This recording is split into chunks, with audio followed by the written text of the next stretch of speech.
afternoon, everybody. If we can just take our seats so that we can start the session. Okay, so yes, welcome to what everyone calls the graveyard shift. But I think we've got some exciting talks this afternoon, and so I think our speakers are going to keep us awake and on our toes. So welcome everybody for the afternoon, and to kick off the afternoon, we are going to continue with some mammal talks, and our first speaker is Natalia Banashik, and she's going to be talking to us about, giving us a review actually, of the Black Rhino Range Expansion Project. Thank you. Okay, good afternoon, everyone. I've got the unenviable task of getting you guys awake after lunch, but I do have a rhino story for you, and it's actually a happy rhino story, so hopefully that will get people a little bit more awake and excited for the afternoon and the rest of the talks. So I work with WWF South Africa, and I'm just going to present some initial analysis of one of our flagship projects called the Black Rhino Range Expansion Project. I'll get into it a little bit more detail as I get going into the presentation. So just to start off, we're going to look at the species that we're working on, which is the black rhino. I think most people know they're critically endangered. There's around probably a bit more than that, so a bit more than sort of 6,200. That was the estimate at the end of 2021 by the African Rhino Specialist Group. I think if anyone knows anything about rhino conservation, they've probably seen this graph more times than they want to count, but essentially back in the 60s, there were well around 100,000 black rhino across Africa.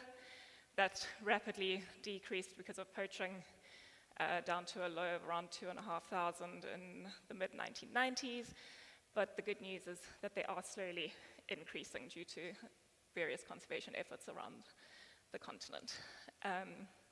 So as part of the recovery process, good biological management is a key factor to help buffer against losses due to poaching. And one of the main strategies that have been used in rhino conservation is reintroduction. So that's essentially moving animals into new range, ideally where they historically existed, and letting the populations grow that way. And it's got a double benefit of both expanding the range of rhino and also increasing the number of individuals and populations. So very briefly to go over the subspecies, DB minor, that we focus on in the BREP project, so Black Rhino Range Expansion Project. I'm going to say BREP, otherwise I'm going to be stumbling over those words. So just a quick history of DB minor in South Africa. In around 1950, there were only three really small relict populations in KZN. There were around 300 animals. From then, in the 1960s to 1990s, there were reintroductions across South Africa into places like Great Fish, Kruger, and Addo. In 1990, we had the landmark of the first private ownership of black rhino, and that's quite rapidly increased over time. And then in 2003, when BREP started, there were about 1,177 individuals in the country. So BREP is very well known. If you've seen flying rhinos, that's us. It was initiated in 2003 by WWF and Isabella KZN Wildlife in KwaZulu-Natal. Eastern Cape Parks and Tourism joined in 2011. Essentially, it works through partnerships. We can't do anything without our partners. As my opening slide had a lot of people in it, all of those people and a lot of other people behind the scene are critical for the success of this project. And it's partnerships with both private, state, and community landowners in South Africa. And we are starting to look regionally as well. So the three objectives are, as the name suggests, increasing the range within South Africa and beyond its borders, increasing numbers through enhanced growth rates of a minimum of 5% per annum, and then increasing the number of stakeholders in black rhino conservation, using communal landscapes where possible. So this project has been running for 20 years. we have been sitting on 19 years of individual-based monitoring data across all these populations. So that equates to about 533 individual black rhino, all the demographic data, as I said, running from around 2004 when we did our first reintroduction through to the end of last year. And then the table, you don't have to remember all of this. I've put the metrics on each of my following slides, but we basically took metrics proposed in various papers as well as various organizations and rhino conservation strategies and looked at population performance parameters of the populations. So I'm not going to go through each one of them now, but I'll go through them per slide. So since 2004, we've moved 254 animals. At 16 sites, 7 of them are fully or partially communal owned.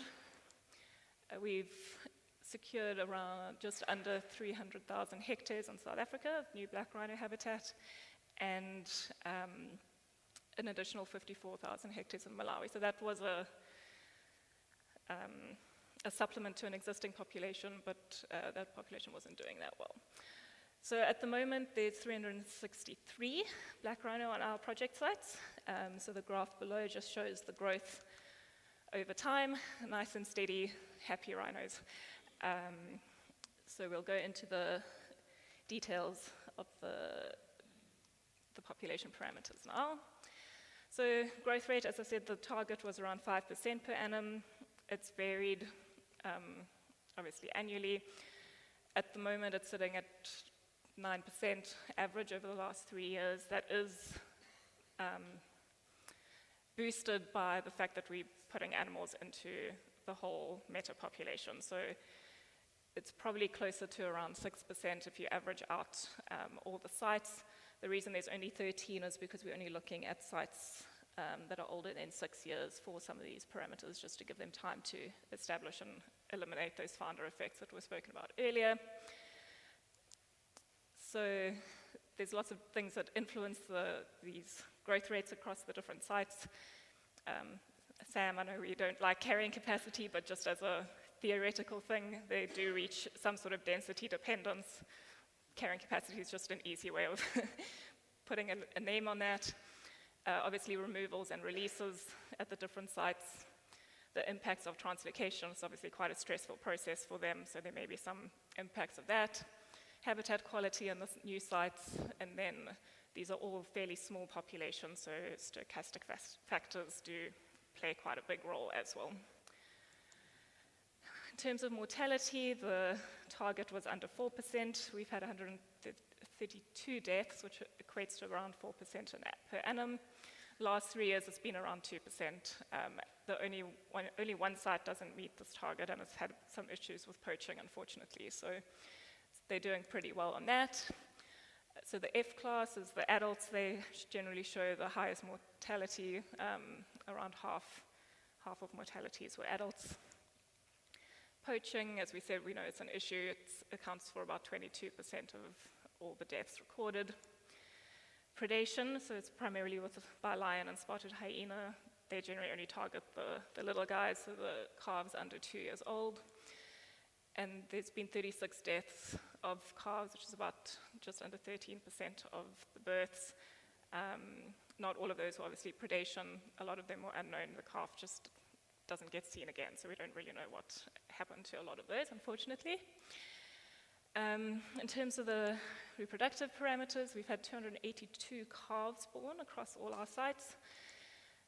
18 of the F1 females have bred on 9 sites. The average age at first calving is about 7.6 years. So a lot of the targets want you to do it under 7 years. We only have the only site that's been reported in the literature to have an average age of first calving under 7 has been Great Fish, and I think that's probably due to it just being a rhino paradise. They seem to do really well there nutritionally. Just anecdotally, the rhinos just are much bigger and really fat and healthy. So 7.6 years is the standard set in our biodiversity management plan, so I think we're doing okay. The youngest cow that we've had calf was 5.5 years, which is definitely a bit of an anomaly, and then the oldest one goes through to about 14.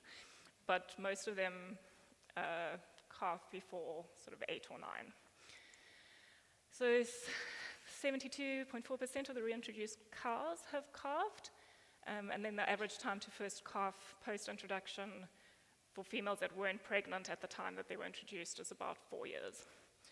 And then average intercalving interval, and that 4 years is what's been observed at other reintroduction sites. Intercalving intervals, target is under 3 years. We're doing quite well at 2.7. So fertility rate, the SADC target, so South African Development Community target, is 33%. The KZN target is 25%. So we just looked at the range between those are the two lighter green lines. As you can see, the rate varies quite a lot between the years. Again, there's variation between sites as well, ranging from 11.6% to almost 40%.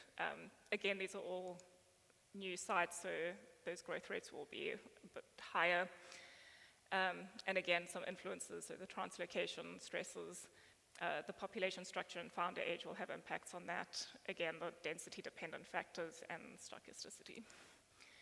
Population structure, just very briefly, about 14.6% are young calves, so under a year. 30-odd% are under 3.5, so that just shows that it's quite a good growing population. Adults make up about 50%. Dispersal, so 6 sites have been used for sourcing founders for new populations. That's one of them, being released into his new home. And the F1 rhino were first used as founders in 2017. So it's clearly been quite a successful model. It's something that's been used in other species as well in South Africa, so like wild dog cheetah, they're also doing a meta-population approach. It's got clear contributions to the species recovery despite ongoing challenges with poaching. The rhinos on BREP sites make up probably between around 15 and 13% of the DB minor population across the continent. The indicators show that they're healthy, growing, despite the fact that they're on quite small sites. The median size is about 20,000 hectares, and they're comparable to larger populations within South Africa, Namibia, and Kenya. And they've also, by removing individuals from the donor populations which were reaching density-dependent factors, we've actually increased the growth rates of those donor populations as well. The evaluation in 2021 indicated they're about over 5% as well. So obviously the challenges don't stop. We've kind of become a victim of our own success in that we are running out of space for rhinos so we've got a lot of rhinos that need to come off sites. We don't have anywhere to put them, so that's impacting growth rates. As I said there, genetics, obviously as the calves are growing up and reaching sexual maturity, there's risks of them interbreeding. There's a need for policy support to support range expansion that we will be working on as an organization. Poaching carries on, unfortunately, and the associated costs remain really high. We heard some of those earlier. And there's just been also a concurrent decreased market value of rhinos. So there's quite a lot of issues to deal with. But we do still look forward. As you can tell, this is quite an initial analysis of the population parameters. We really want to get down into the trenches of the data, really tease out why sites are different, what can we do to improve our model, what can we do to improve the management. So we've got funding for a postdoc. If you or anyone you know would be interested, please contact Adrian or I, either today after the talks or over email. And we're hoping to get those analyses done and develop guidelines. So it's really a practical postdoc. We've got 2 moves planned for this year. We also are starting to look regionally, because, as I said, South Africa is running out of big enough spaces for these guys. And we've got the dual focus of increased focus on both management of the meta population, but also the individual population. So both of those are going to require a lot of effort going forward. And that is me. So thank you to our partners, obviously, without who the project just wouldn't work. And yeah, any questions? I don't know how much time I've got, but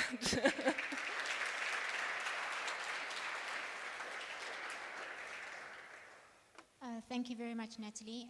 We've got probably about a minute, just under a minute, for some questions. So if there's anybody in the audience who'd like to, is there a second mic?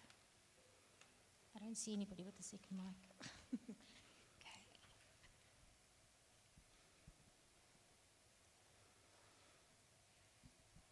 Thanks, Natalia. That's a nice reflection on what has happened. I think there's two challenges. One is we're definitely running out of rhino space. And it's not that there's not enough rhino habitat. There's not enough safe rhino habitat. Yeah. So that's the one constraint that I think we need to think a little bit about. The other one is, has any of the, you've now, I can't remember how many populations you've created. But the principle at this point in time is I'm establishing a founder population which serves later on as one for a new one. But we are not managing them as a network. In other words, and I think that's where the options start happening, even if I am in a space of constrained, safe rhino habitat. Just some comments, please. yes, so as I said, we are doing some genetic work to identify which animals will need to move and where they can move. And we have done a few sort of like swaps between sites. It just hasn't been done in a very, I don't want to say structured manner, but it needs a little bit more sort of scientific basis and structure going forward. So it has been done, like we've done a few bull swaps and things like that, and a few animals have been taken off and new animals put in, but it does need a little bit more of a structure and sort of an actual meta population approach. So that is in process, yeah. Hi, thank you, very interesting. Just to be a bit provocative, do you have a target in terms of rhino population? In terms where you're going to say, okay, no, we have enough and we want to manage that population. I'm saying that in relation to management of elephants, for example, where we're in an opposite, well, I don't want to compare the figures, we're far from the situation of elephants, but if you're that successful in the next decades, I mean, what is your strategy in terms of saying, okay, we stop that and we go more into managing our population? Thank you. So I think we're doing both. We're going to do both concurrently. The current provincial targets are around 600 animals. It's going to depend on what happens with our protected area state, with poaching.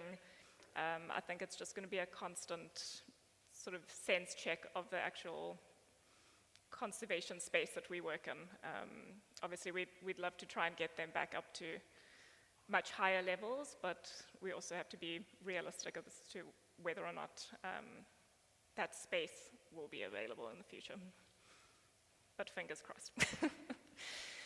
Okay, thank you very much, Natalia. All right, our next speaker.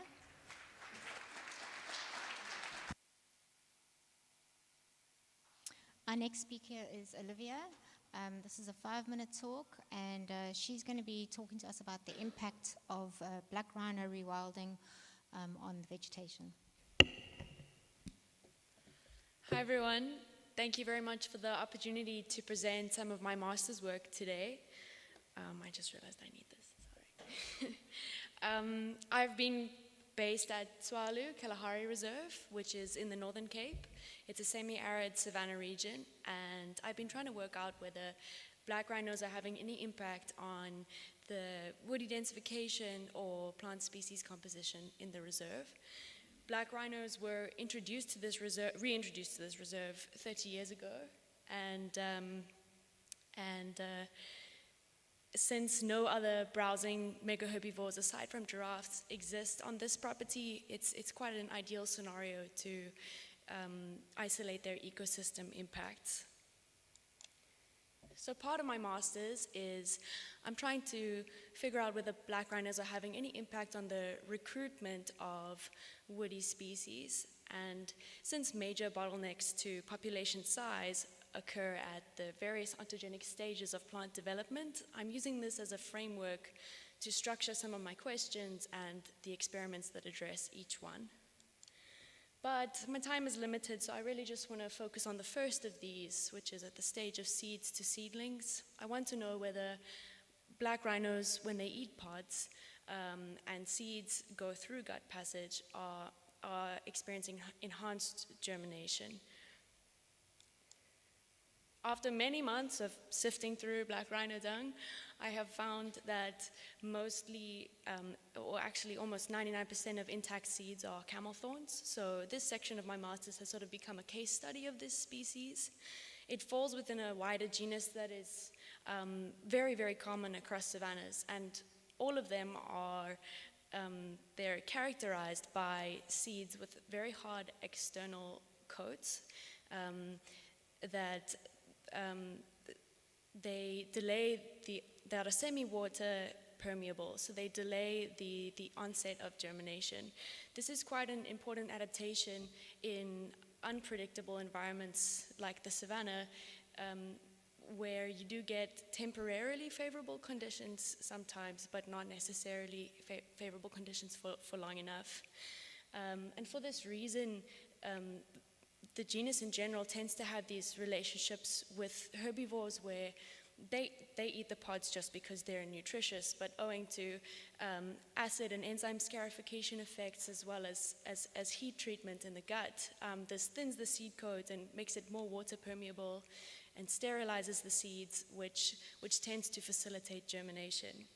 So this kind of a relationship has been found for camel thorns and elephants, but it has not been tested for black rhinos. Given that they're also hindgut fermenters, I'm expecting a similar relationship. So I extracted seeds from dung as well as from pods. And then I did an initial preliminary analysis under a stereo microscope before sterilizing the seeds and treating them. Aside from dung seeds and pod seeds, I had 2 additional treatments, one of which was soaking the seeds in hydrochloric acid to simulate the acid scarification effects of gut passage, and the second was taking some HCl seeds and additionally treating them with gibberellic acid. This was expected to give the maximum genetic potential of the species to germinate, so give like a maximum germination curve.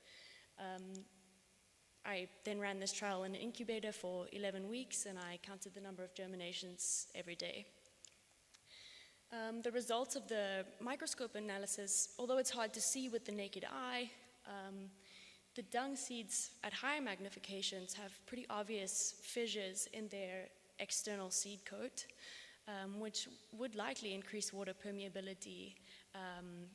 So it lends plausibility to my hypothesis. And then in terms of the actual results of my trial, all treatments outperformed control seeds in terms of the number of germinations. But what I found surprising was that the dung seeds actually even exceeded the gibberellic acid seeds in terms of number of germinations. And if you see the trajectory of the or the accumulation of seeds, that line of dung seeds is still increasing at the 11-week point. So likely more germinations would have occurred beyond that point. If gut passage effects are then enhancing germination as well as extending the period of time over which germinations can occur, that may increase the probability of seeds germinating at a time where conditions are favorable, which is quite an advantage in, as I said, in an unpredictable system like a savanna. What does this mean? Well, obviously, I've mentioned it. Black rhinos are enhancing germination for this species. But if I can just take a step back and look at the broader aims of my master's, it is possible that black rhinos may have an impact on woody densification and on species composition, but that would be owing to the cumulative effect of many different mechanisms, such as the one that I have demonstrated here. So I am tackling a whole lot of other questions through various experiments in the field, as well as remote sensing, and some additional work in the lab. So I'm hoping to come back next year with some more results and hopefully be able to speak about larger scale effects if I do find any. I'll get the slides up to speed in a minute, but I think I am out of time, probably. Yeah. Thank you.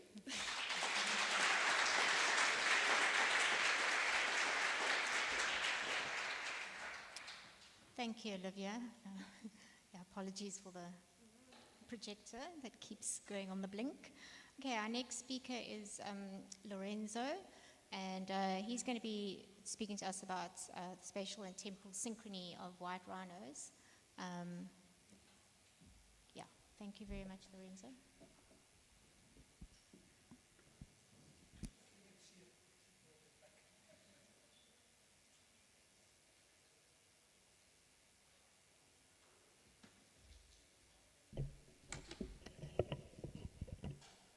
Okay. Hi, everyone. My name is Lorenzo Ruaro, and I am a student of the Stellenbosch University. And I'm part of the biomath lab, and I'm the last one talking from that lab today. Today we are talking about spatial and temporal synchrony of southern white rhinos in Kruger National Park. And it's going to be divided in two parts. The first part is basically a continuation of the talk I gave last year, and we are going to look at how different populations in the Kruger National Park of white rhinos are influencing each other. And the second part is going to be a little bit more theoretical, and so let's get it started. Okay. Well,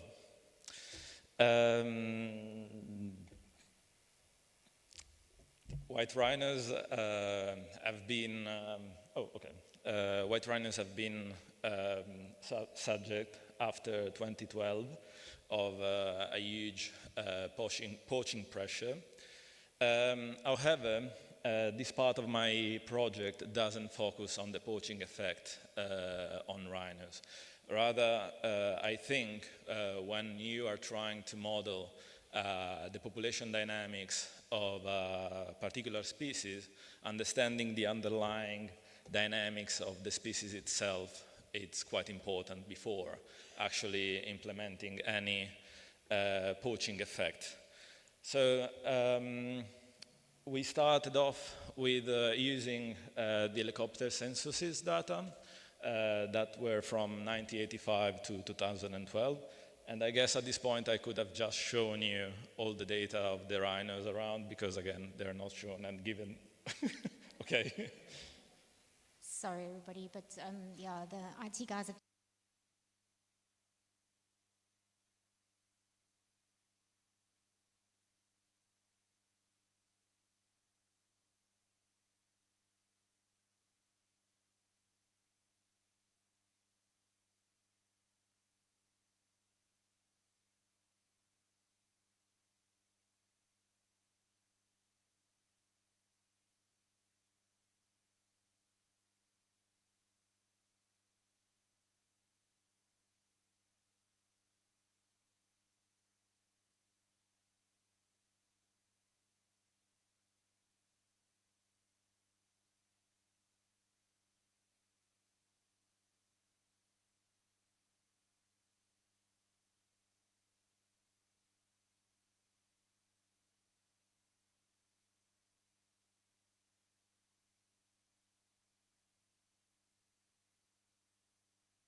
back in business. Okay, thank you very much, Lorenzo. Okay. All right, carry on, thank you. Cool. Given the nature of the data, I cannot show you how they're distributed in Kruger National Park. However, I can tell you what was the methodology we used. So we divided Kruger National Park into 5 by 5 square kilometer cells. And then we counted for every cell the population at the cell, for the cell I at year t, and the relative growth rate, again, for the cell I at year t.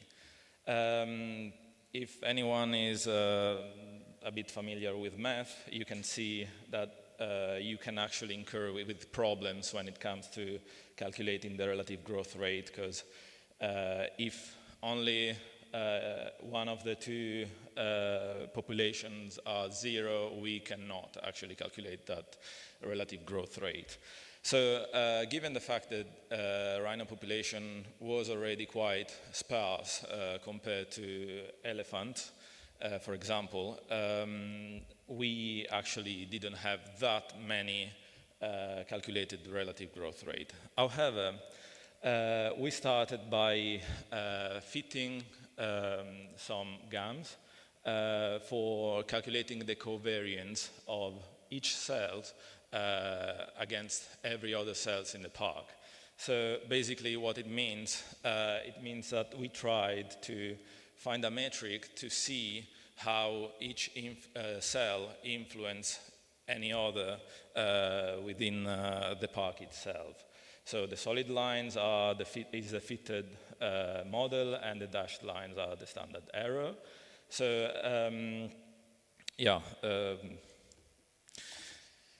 while here we have the fitted covariance of each population versus the time lag, which means calculating how synchronized is each cell with itself through time.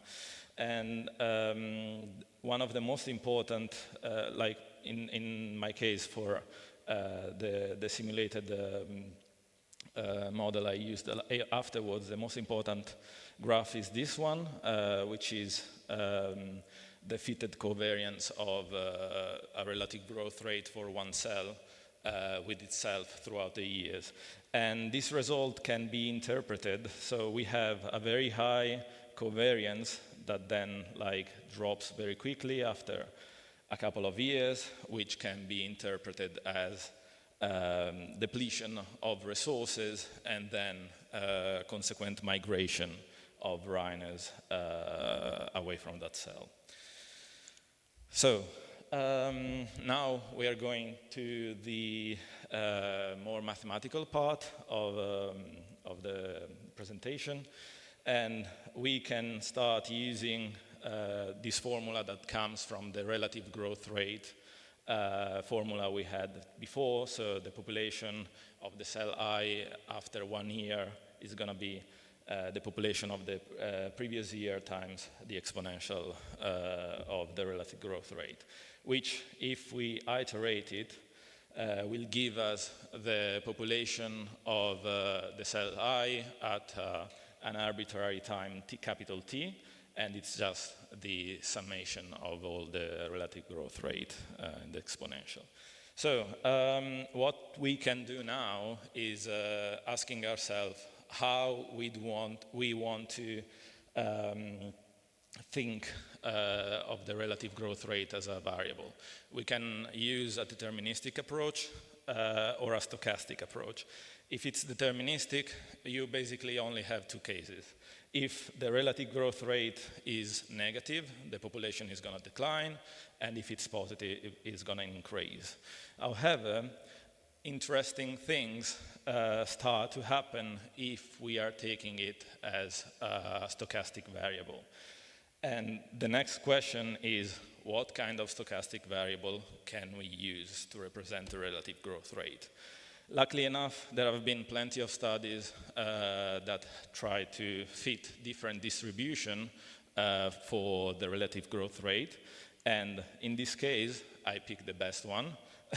So the relative growth rate for the year 2004 for all Kruger is fitted in a beautiful normal distribution. So our only assumption for this model is that the relative growth rate is going to be normally distributed. So with the stochastic approach, we cannot have closed formula for the total population or the population at the cell I at time t, capital T. So what we want to look at is the expected value. The expected value ideally is the mean, so where most likely all your stochastic values dance around. So the interesting part when it comes to taking the expected value of this formula on the right-hand side is that it translates into this huge formula. So we have the expected value of the relative growth rate, but most importantly, we have the variance, which means how closely the relative growth rate dances around the expected value. And most importantly, we have the covariance of the relative growth rate for the cell I at different times. So how likely is the relative growth rate at time t influences the future or the past relative growth rates. So the interesting part arrives when we want to see what happens if we fix the expected value of the relative growth rate for each year and for each cell to be negative. This would reflect the possibility of having the prediction of having only bad years for the whole population. And what we did was taking 5 metapopulation, which are 10, 50, 100, and 500, and 1,000 individuals, and simulated and run them for 20 years. So that we can actually see the rescue and portfolio effect. The rescue effect means that if a population in a certain cell or everywhere is declining, it can still be rescued by other populations that are connected to that population itself, while the portfolio effect is a concept taken from economy that tells you that if you want to have a good chance of having a higher revenue, you should invest in different wallets or something. And in this case, it means that like if the populations are not perfectly correlated, there is a chance that they might change the decline by basically themselves. So if we have, now we are looking at the expected value of the total population at time t, and given the fact that the expected value is linear, it's just the sum of the expected value of all cells. So again, just to recap everything, we have this that is always negative for each i's and each t. This is always positive because it's the variance, and this is something we want to adjust and fine-tune to actually see both the rescue and the portfolio effect. So in this case, I generated the expected values that are all negative. I forced them to be all negative, so we have this normal distribution. And here we have the total population and how it changes, the simulated total population, and how it changes throughout the years. So on the y-axis, we have the logarithmic scale of the whole population, and the x, we have the years. And as you can see, even with a very small correlation, but positive, which means the correlation, by the way, only lives between -1 and 1, this is slightly above 0. So it tells you that the populations are slightly, the autocorrelation throughout the years are slightly affected by each other. And we can see that even if we have a relative the expected value of the relative growth rate to be negative, we end up having a positive population, and that is rescuing itself, basically. And here we have the population for the 1,000 individuals, and if you can notice, they also go below zero. This was wanted, as we wanted the cells to actually keep having an inflow of an eventual inflow of individuals, so to keep themselves viable. But of course, if we were to end the years, that would have meant that the population there is extinct. And so we can see that the population that actually rescue the overall population is the number 4. So if I'm not mistaken, it's the 500 individual ones. And this population would have gotten extinct if it were to end at 6 or 7 years. However, because of the rescue effect, you had an influx of other individuals that managed to make it rise again. So, take-home messages and next steps. So the spatial and temporal synchrony can lead to counterintuitive results. We have fixed the expected relative growth rate to be always negative, which can be translated in or interpreted in we are going to have only bad years. However, one thing that I didn't show up in the graph is how the variance blows up after a few years. So everything is nice, everything is good, everything seems like you have dying population that will be able to rescue themselves by just being a little bit influenced by each other. However, the variance blows up, so you have a really big probability to actually end up in that area, which can also be negative. Anyway, so the next step, I would like to implement the Moran effect, and this is mostly due to the fact that I don't know if you remember how the curves of the covariance, they all look very similar. However, I failed yet so far to find an actual correlation, dependence between each other to show that that's the actual influence, and I would like to see whether they are affected by environmental variables. And also, I would like to play around with the parameters to decrease the variance and see whether we can still have a population under certain conditions that will grow up even if you have expected values that are negative. Thank you very much for your time.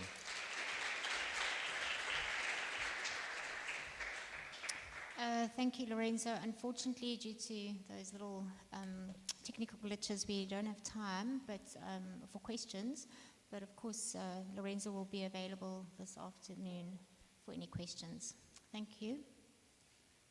Okay, so we are changing sessions now. We are moving away from the black rhinos and moving on to some soils. So our first speaker for that is Jussi Bada. And he's going to be talking to us about soil erosion in the southern part of Kruger. Thank you. Yeah, good afternoon, everybody. It's good to still see your audio, which is as full as now at the last afternoon session of this conference.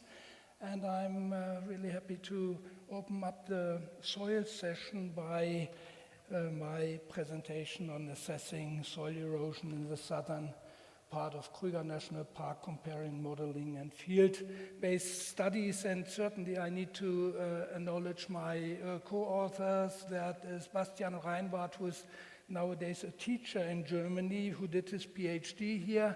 Kevin Zoller, another assistant for me. Then Christoph Glotzbach from Tübingen, who is the geoscientist in this project, Tersha, who supported us famously during our work, and then Jay Leroux, the soil erosion expert in South Africa from Bloemfontein. Soil erosion is globally considered the most important driver of soil degradation. I'm not quite sure whether that is really true, but that's one of these famous statements you can do at the beginning. In Kruger National Park, soil erosion is quite often mentioned, but actually there was, and is probably still rather less quantitative findings about soil erosion and about this problem in Kruger Park. And so here we would like to present the results of something like 10 years of looking at soil erosion in Kruger Park. I brought you some pictures to visualize what I'm talking about. Denudation, this spatial laminar removal of soil is really difficult to picture, to visualize. Therefore here, this bare rock, which is the final result of sheet and rill erosion. Then we have what is often associated with erosion, this gully or donga erosion. Here during a survey close to Siloveni, and here during another survey when things happened. You see the water running here down on the Waterhole Road. And another issue with erosion is often the erosion which comes with flooding, with large events where you then get damage somewhere around the infrastructures. There are different methods to assess soil erosion. One can start with rainfall simulations, where one rains on something like 2 square meters and measures runoff and soil loss. Gully erosion is best done with laser scanning, in this case terrestrial laser scanning. What we started out here in Kruger Park was actually we looked at the reservoir siltation, because reservoir collects all the sediment which comes out of the catchment and gives you for a longer time period average values. Christoph Glotzbach, our geoscientist, he actually looked at cosmogenic nuclides, which are usable to determine long-term erosion rates. And then there is certainly any kind of modeling, and in this case we are talking about revised universal soil loss equation, soil erosion modeling for the Kruger Park. The issue with what I'm presenting here is a little bit that different approaches give us information about different processes. And so when I compare these values, I have to warn you and be aware that they don't mean the same thing.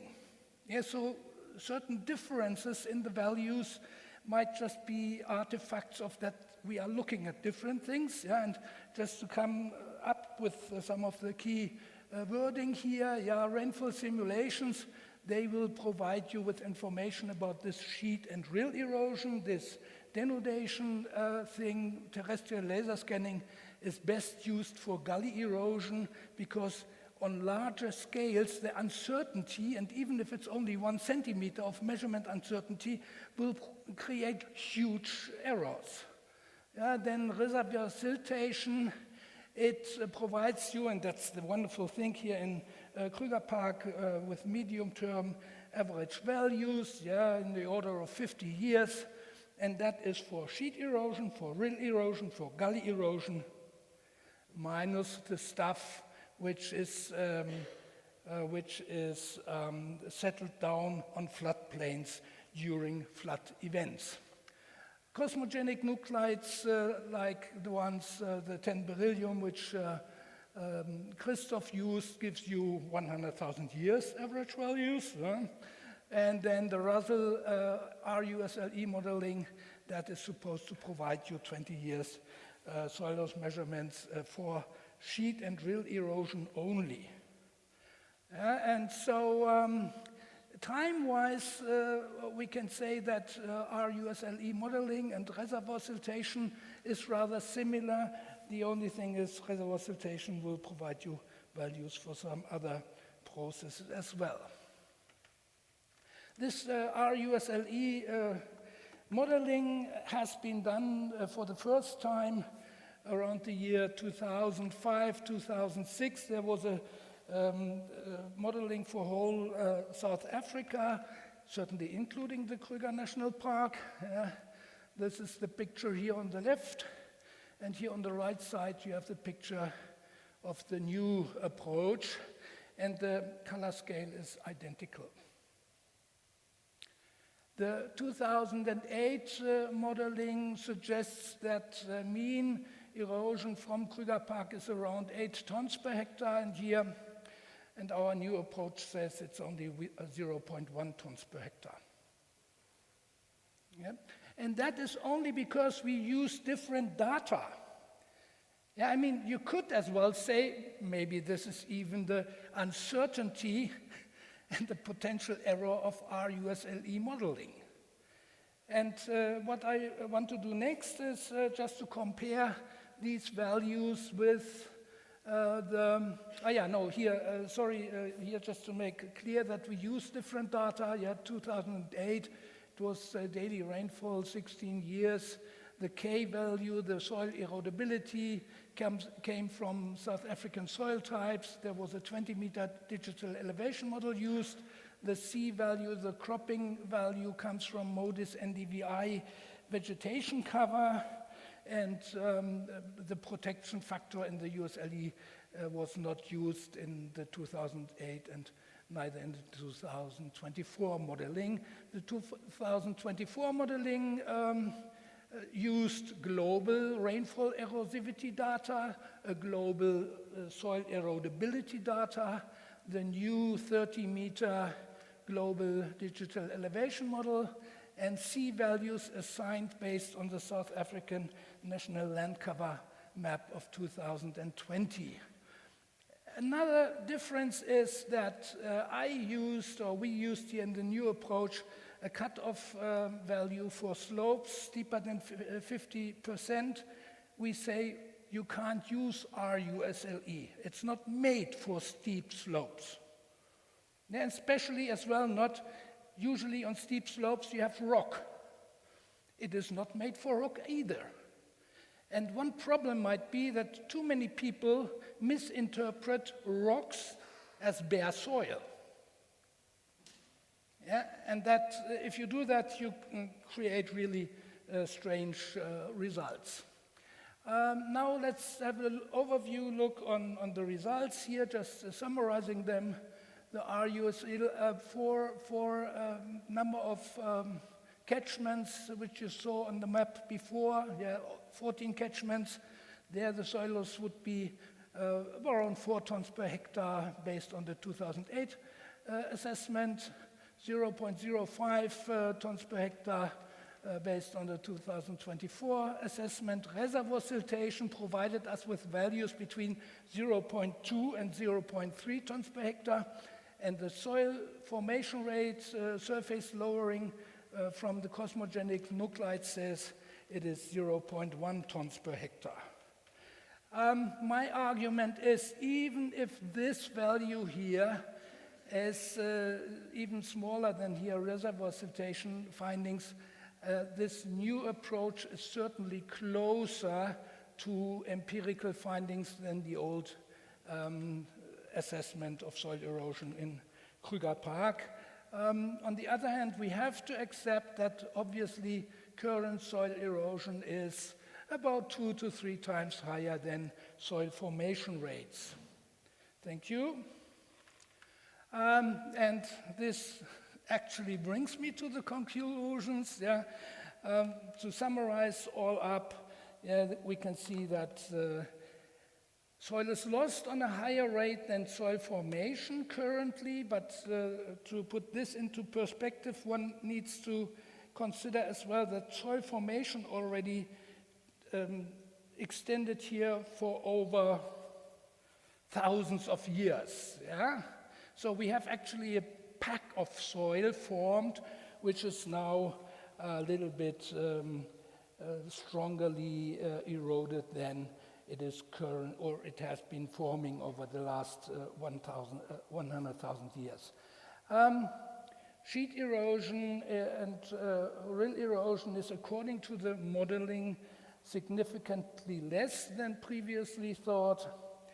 But if one looks at the details, which I did not present here today, then there are certainly some refinements needed. One would actually need to amalgate local soil type maps with this global data sets. The same is actually true for the rainfall erosivity, and there are as well some open questions concerning the C values for rangeland and for forests. So there is still quite a lot of potential for improvement and for getting, let's say, closer to the most probable real value, but I think the tendency is clear. Soil erosion is not as bad as previously thought or modeled. And with that, I come to my acknowledgements and thank you to you for listening to my presentation here. I have to acknowledge the funding agencies, German Science Foundation and the German Ministry of Education and Research, two projects which were supported by Sun Parks. And concerning the fieldwork, my special thanks go out to the game guards who protected me so well during the fieldwork. Thank you for your attention.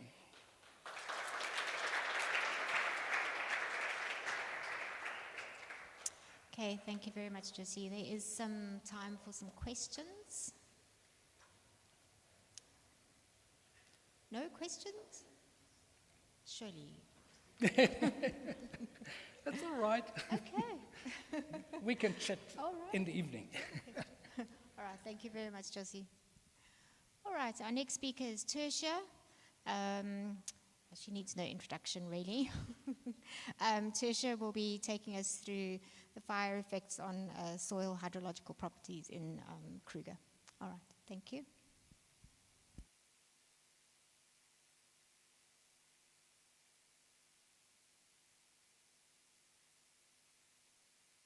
Am I good? Okay. There we go. Thanks. Thanks, everyone. So I'll be talking a bit about the short and long-term impacts of fires on soil hydrological properties. Last year, I spoke a bit about carbon and nitrogen and other soil chemical properties, but now I'll be talking a bit about the hydrology. So I just want to acknowledge my PhD supervisors, Isaac and Johan van Tol. So fires, as we know, are a key abiotic factor influencing ecosystem processes in African savannas. And these fires can be ignited either by people. Sometimes this is for management reasons. Sometimes this is arson. And then there are fires started naturally by lightning. But in our system, these aren't as, they don't burn very large parts of the park. And that most parts of the park are actually burned by management fires. This is just a GIF of one of our experimental fires in the Satara landscape. And on average, for the last couple of years, roughly 10% of Kruger burns every year. That doesn't sound a lot, but that's about 200,000 hectares, so it's quite a bit. And when we have years of really high rainfall, and there's really high fuel loads, where there's a lot more grass available to burn, in some years you can get up to 20% of Kruger burning, which is 400,000 hectares. And last year we had around 25% of Kruger actually burning, and there's some of the fire scars to show you the distribution of fires across the park. This is just also a cool GIF by Sands that actually shows that over the last, over 20-year period, you can see every year somewhere in Kruger there is a part of the park that is burning. There was just, you saw a gap in about 2016. That was because that was during the 2015-2016 drought, so there were no fires. But you can see very prevalent in this landscape. So if you consider fire and soil interactions, there's a long and rich history of fire-related research in South Africa. So this is fire effects on vegetation, fire effects on how herbivores use the landscape, etc. There's been a lot of work looking at that. But there has been a scarcity of local studies looking at the effects of fire on soil properties, particularly. So you might wonder, why do we care? One, there's a high prevalence of fires across South Africa. It's estimated that roughly 70% of South Africa is in a fire-prone landscape, whether we're here in the savannas on this side of the country, whether it's the fynbos down in the south, In the southwest, whether it's the grasslands, large parts of South Africa, fires is part of the landscape. And there's been studies globally that have shown that fires affect soils elsewhere. So it's quite important for us to actually understand a bit more about how fires might be affecting soils in South Africa as well. And then lastly, there's still this historical perception that fires have a negative impact on soils. Back in the 1940s, there was even a national legislation that banned prescribed burning in South Africa because of this historical perception that fires are going to degrade your soils, they're going to lead to land degradation and soil erosion. So prescribed burning was banned across the country. And this is still a very commonly held perception. So if you look at soil conservation with regards to conservation areas, I think it was Alexander Karen that actually spoke about the relevance of soils for biodiversity and conservation as a whole. But even back with the World Conservation Strategy in 1980, by the IUCN, they spoke about aiming to maintain essential ecological processes and life support systems, such as soil regeneration and protection. And then also the 2020 Living Planet report that spoke about emphasizing the role of soil and their biodiversity in the overall assessment of the world's biodiversity. So as a national park, it's quite important that when we think of conservation, that we don't just conserve the nice, big, charismatic, cool animals, but also start conserving the soils and the biodiversity that they hold as well. So we want to do it from the bottom up. So with regards to fire and soil research in Kruger, there's been quite a number of studies looking at fire effects on soils, but majority of these over the last 23, 24 years has been looking at fire effects on soil chemical properties. Most of the time, this is things like soil carbon, soil nitrogen, and they are relatively easy to measure, carbon and nitrogen. But there's been real gaps looking at the more physical and soil hydrological properties, and soil biological properties as well. So some of the current research that I've been looking at is to look at the short-term impact, so when you burn immediately after that fire and over time, and then to look at the long-term effect of fire, so what happens after roughly 70 years of applying the fire treatment on macropore hydraulic conductivity, which is basically soil infiltration rate. So what is the speed at which water can move through the topsoil in the macropores? Meso and micropores, so these are the even smaller ones, less than 1 millimeter in diameter. Water repellency, carbon, nitrogen, etc. But for this presentation, I'll only be focusing on the first three. So we used the experimental burn plots, which is a 70-year fire experiment in the park. And for those that might not yet know what the experimental burn plots are about, it's a long-term fire and herbivory experiment in the park that was started in 1954. So it's important to recognize that it is a herbivory experiment as well, because it is unfenced. And it was initially aimed at investigating the influence of fire frequencies and season of burn on 4 of the major vegetation types in the park. It's spread across the rainfall gradient, so all the way from the high rainfall areas around Pretoria Scope, which is about 705 mils per annum, and decreasing generally as we head north, and then also across the granites on the west and the basalts on the east. So just to give you a bit of perspective into the scale of this experiment, there's roughly 16 replicates, and I'm just going to zoom in to the Skukuza setup, which is one of the 4. If you zoom in just to one of the 4 being Biamiti, this is what one of the 16 strings look like, and you can see that they're roughly 7 hectares each, which is about 350 by 150 meters, and there are various treatments across this experiment. So in total, there are 208 across the park, varying fire frequencies and fire seasons. So it really gives you a neat setup to actually choose what kind of fire regime you want to be testing out. So we looked at the no burn and the annual burn in the Skukuza landscape. So what we did is we looked at a plot in which fires have been kept out for the last 70 years versus a plot that burned annually for the last 70 years, so we can get that long-term fire effect. And then for the short-term effect, we then worked on the annual plot by looking at immediately before the fire, being there when the fire is burning, 1 month after the fire, 9 months after the fire, up to a year after the fire. So you can get that immediate short-term impact of the fire as well. It was quite important for us to address some of the key gaps, especially in those other studies that we recognized in the previous work, was to actually account for the effect of herbivores by having herbivore exclosures, to actually tease out the impact that herbivores would have, looking at those short-term effects, because a lot of those previous studies only looked at long-term fire effects, but not looking at the time since fire. And then the direct versus indirect effects of fire, right? So what we mean by this is the direct effect would be a fire is burning and that heat actually penetrates into the soil and has an impact, versus you exclude a fire for 70 years, you change the vegetation over that time period, and could that then influence your soils?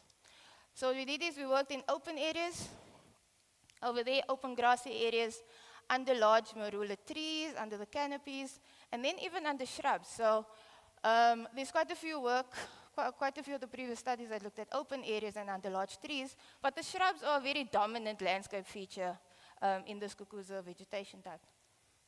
So yeah, those were the objectives, short and long-term effects on soil physical, hydrological, and chemical properties, but I'll only be talking about those top 3 that I mentioned earlier. So when we looked at the soils, it was quite important to actually confirm that the soils were comparable across all the plots. They were loamy sands, so very, very coarse-grained soils. Our fire was applied in August 2021. We had thermocouples to measure the temperature of the fire, and also the temperature of the soils 1 centimeter below the soil surface. So we wanted to see if there is a direct heating of that fire in the topsoil. Just for some background, it was 33 centimeters, but it only peaked for 1 second. And background temperature in these soils is around 25, 26 degrees Celsius. Fire intensity, moderate to high fire intensity, vegetation type, you guys are familiar with it, and pretty dry because it was an August fire, and with pretty decent fuel loads as well. So I'm going to go into the results now, talking about the macro pores. So when I talk about this water conductivity, that means all pore spaces in the topsoil is able to actually allow for water to conduct through it. And if you look at the short-term impact, so this is before the fire, 1 month after fire, up to 9 months, it did not have an immediate impact on soil infiltration rates in the short term, which is cool. But in the long term, fire suppression did actually increase soil infiltration. What we actually think what might be the reason for this is because of 70 years, 70 years of fire suppression in a plot. There's been an increase in shrubs, in vegetation, in grasses, etc., that there might be some soil organic matter, which is known to be hydrophilic, but also an increase in roots. So these roots will act as preferential pathways, which could allow for faster infiltration through that topsoil and improve water conductivity. If you look at the smaller pores, so remember these are the ones that are 1 millimeter in diameter. And if you look at the short term, here you see an increase immediately post-fire. But before I get to the recovering after 9 months, what we think what is happening here is because of the ash deposition in that first month after the fire. We don't have data from South Africa for what the size of our ash particles are in this landscape, but from literature in other parts of the world, it is roughly 1 millimeter in diameter. So it's quite possible that this ash is able to clog the smaller spaces in the soils, but not the bigger ones. And then quite interesting, within 9 months, it recovers as if there wasn't a fire. So you have the same infiltration rates that you had before the fire. And then lastly, within the long term, fire suppression decreases soil conductivity, water conductivity in those small pore spaces. The reason for this, we think, is because of that increase in shrubs and vegetation on a fire suppression plot. And there is actually something known as bioclogging, where soil microbes and biota is actually able to clog those small spaces within the soil surface. So what we did is we actually looked at how tree, shrubs, and open areas affect infiltration differently within that small pore spaces. And soil infiltration rates is slower under shrubs in unburnt plots, right? So we think this is linked to more soil carbon, which was observed in some of our other results, and also because of biocrust. You have a canopy that's really low to the ground, you have a microclimate, you have an increase in carbon and nitrogen and many other soil chemical properties, and you can't also have herbivores or anything actually go under a shrub canopy because they can't actually access it, so they can't even break up that topsoil as well. But this biocrash and bioclogging is something that I'm actually super interested in. I just don't know how to answer those questions just yet. And then lastly, the soil hydrophobicity. So if you look in the short term, this is immediately post-fire. There's literally a photo somewhere, I think on my next slide, with it still smoldering in the background. So the fire has literally just passed. And we looked at how long it takes for a water droplet to penetrate into the soil surface and break that tension. And in the short term, it's as if there was no fire. There's no difference in water repellency of the soil particles. And then in the long term, while there was a significant increase in water droplet penetration time, it still did not equate to hydrophobicity, because hydrophobicity is termed as when a water droplet takes longer than 5 seconds to infiltrate. So thus, fires do not lead to hydrophobicity or water repellency in the short or the long term. So these soils are quite resilient to fires. So to conclude, fires have varying effects on soil properties. These include now the hydrophobicity, the hydrological properties, the chemical properties, etc. And that time since fire is very important. Fires are not binary. They're not a yes, no, on, off kind of switch. So we shouldn't be looking at just whether a plot burnt or didn't burn, but what about the fire? So I know a lot of work looks at fire frequency, severity, fire intensity. But I think time since fire is a very important concept. I know Gareth mentioned it in his talk, Wagner spoke about it in his talk, but I think that time since fire, depending on when you sample, you might miss some of these impacts. I'm running out of time. Some of these impacts if you just do a snapshot, quick sample. So yeah, depending on pore size, fires can decrease water movement through soils due to ash deposition, but it recovers within 9 months. Keeping in mind, this is the very, very small pore sizes. And then this is quite important, relevance for landscape hydrology post-fire. So although this is a cool result for fellow soil scientists and for people interested in soil physics, but from a management perspective, does it matter, right? Because if a rainfall event, if there's a thunderstorm, you saw some of those values were around 250 mils per hour, right? So that's really, really fast infiltration rates that we're talking about. So with regards to thunderstorms, there would be no concern about being having too much risk of erosion or anything post-fire, as long as all of the pores are able to allow for infiltration. And then quite importantly, fires do not lead to hydrophobicity in the short nor in the long term. Time is up. Just want to acknowledge Scientific Services fire team, who actually applies a lot of these burns and are very patient when they have to set up thermocouples and do all sorts of things. And the assistants that helped me in the field, and the lab assistants at Free State University Soil Science Department. And then here's a very pixelated thank you. Thanks. Ravinata. Okay, thank you very much, Tertia. Yeah, unfortunately, we have run out of time for questions. Okay, so Lindor is our next speaker, and he's going to be taking us now to the Afro-Montane grasslands.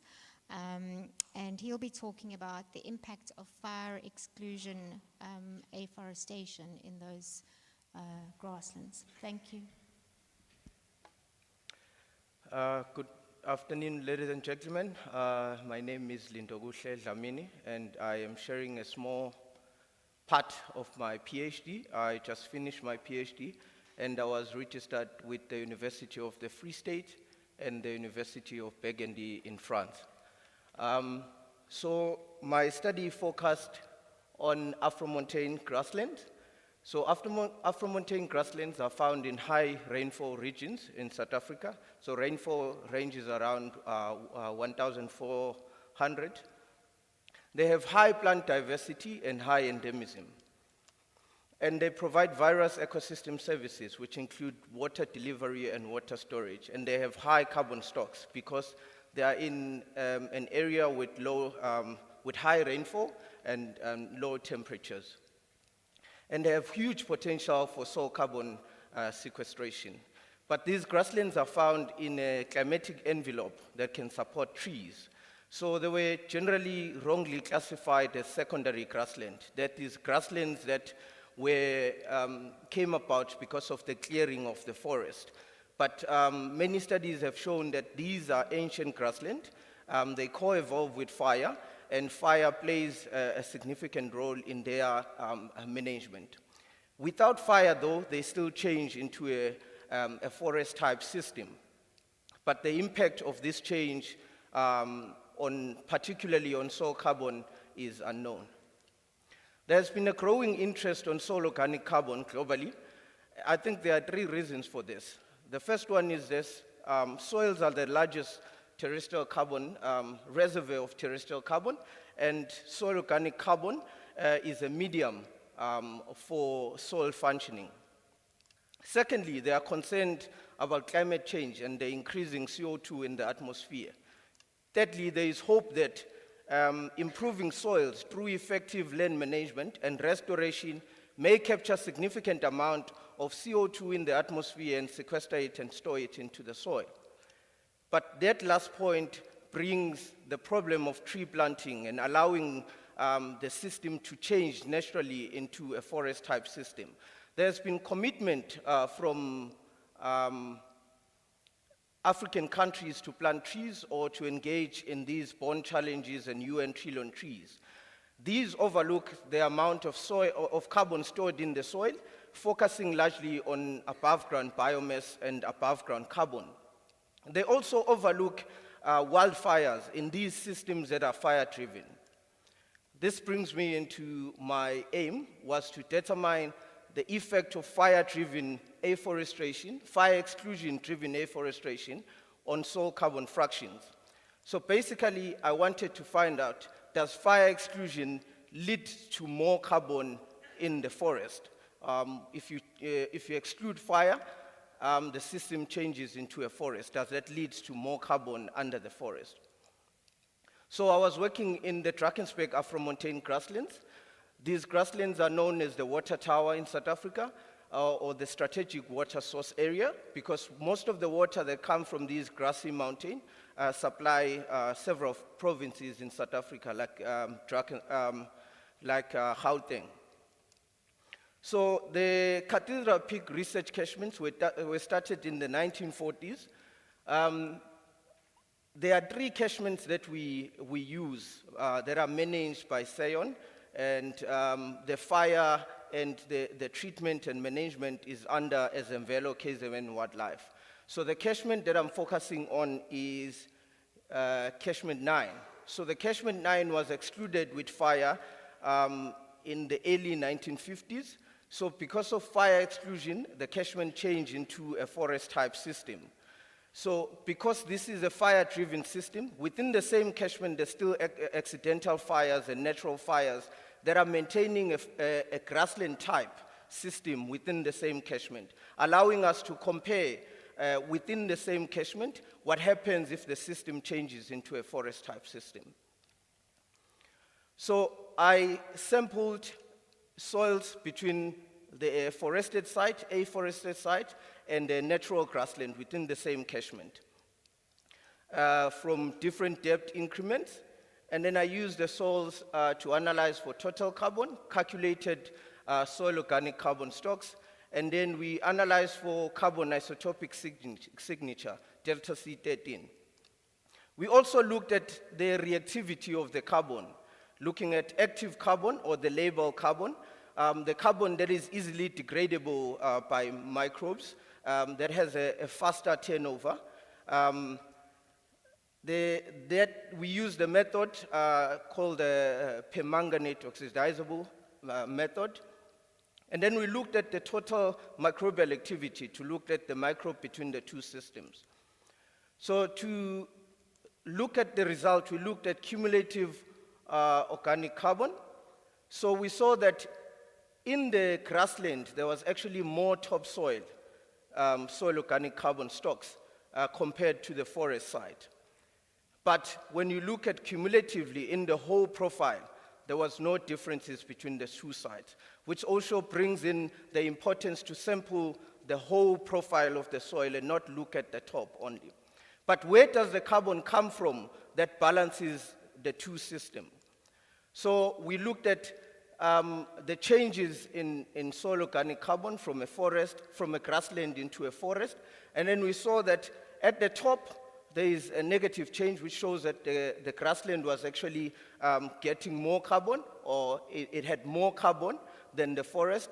But in the bottom, in the subsoil, that's where the grassland, the forest had more carbon.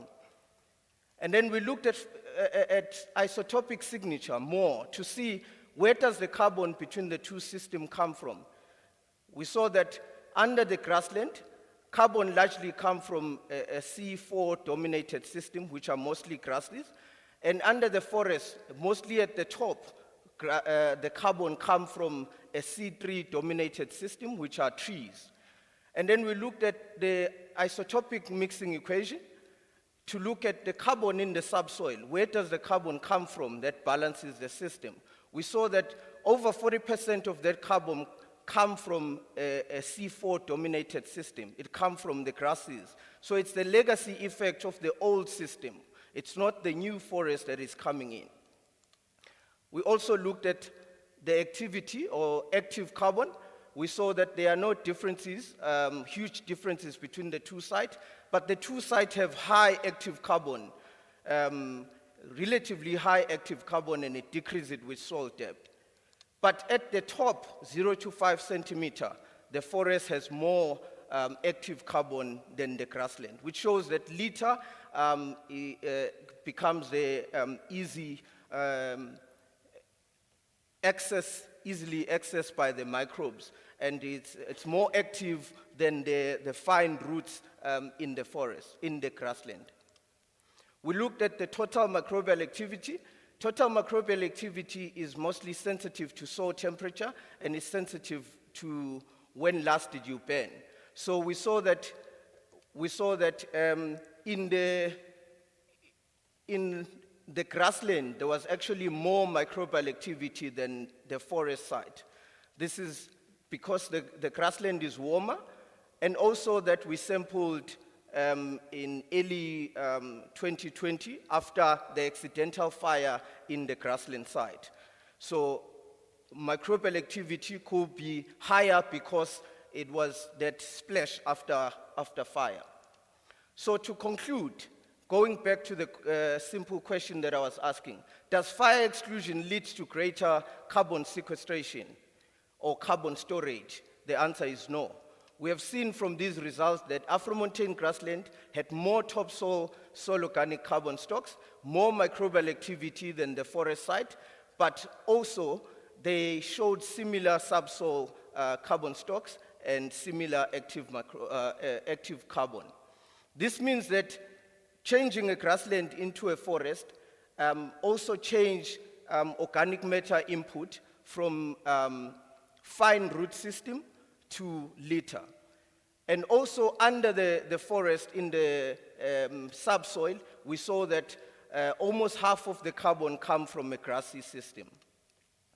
Other studies in the same region have shown that while a lot of papers worry about carbon saturation and sequestration equilibrium, these systems have not reached carbon saturation. They still sequester carbon at a rate of 0.3 megagrams of carbon per hectares per year.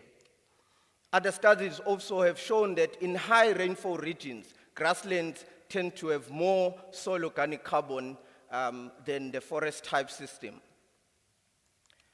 So therefore, Afro-montane grasslands show greater potential for carbon sequestration than forest type system. So the take home message is Afro-montane grasslands may be a more reliable terrestrial sea sink than a forest type system, particularly in those systems that are fire driven. More so under future scenarios where drought and wildfire may increase driven by climate change. William Bond generally say, plant the right trees in the right places for the right reason. I think these findings do show that the Afro-montane grasslands are not the right place for planting or for allowing any trees to recruit. Thank you. I'd like to thank my supervisors and everyone.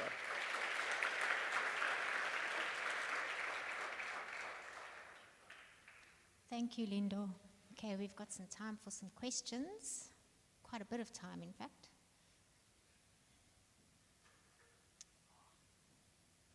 Oh, I think you're going to be let off. You're running. Wait.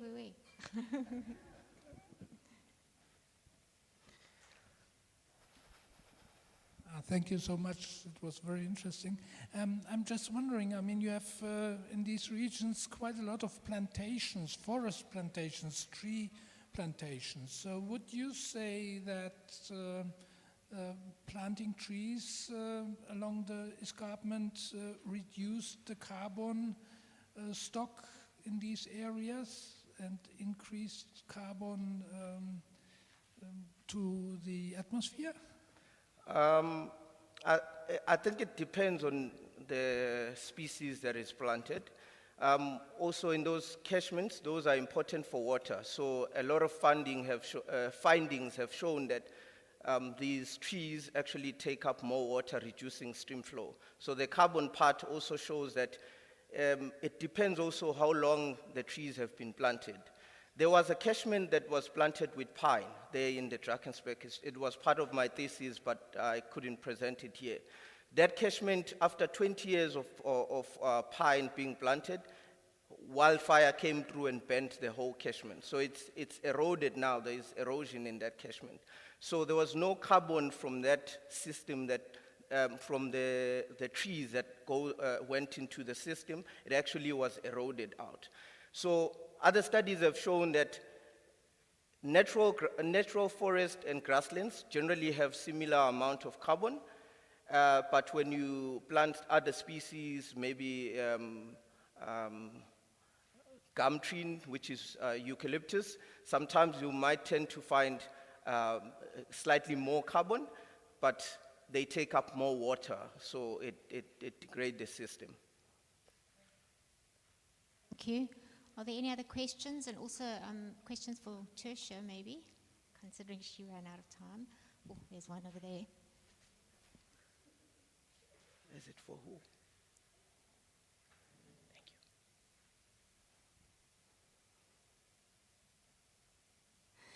Thank you. Thank you for a wonderful talk about the Afro-montane grasslands, and yes, they are surely some of our very threatened and very special ecosystems. I was just wondering whether you did find signals of C3 plants in the open grasslands.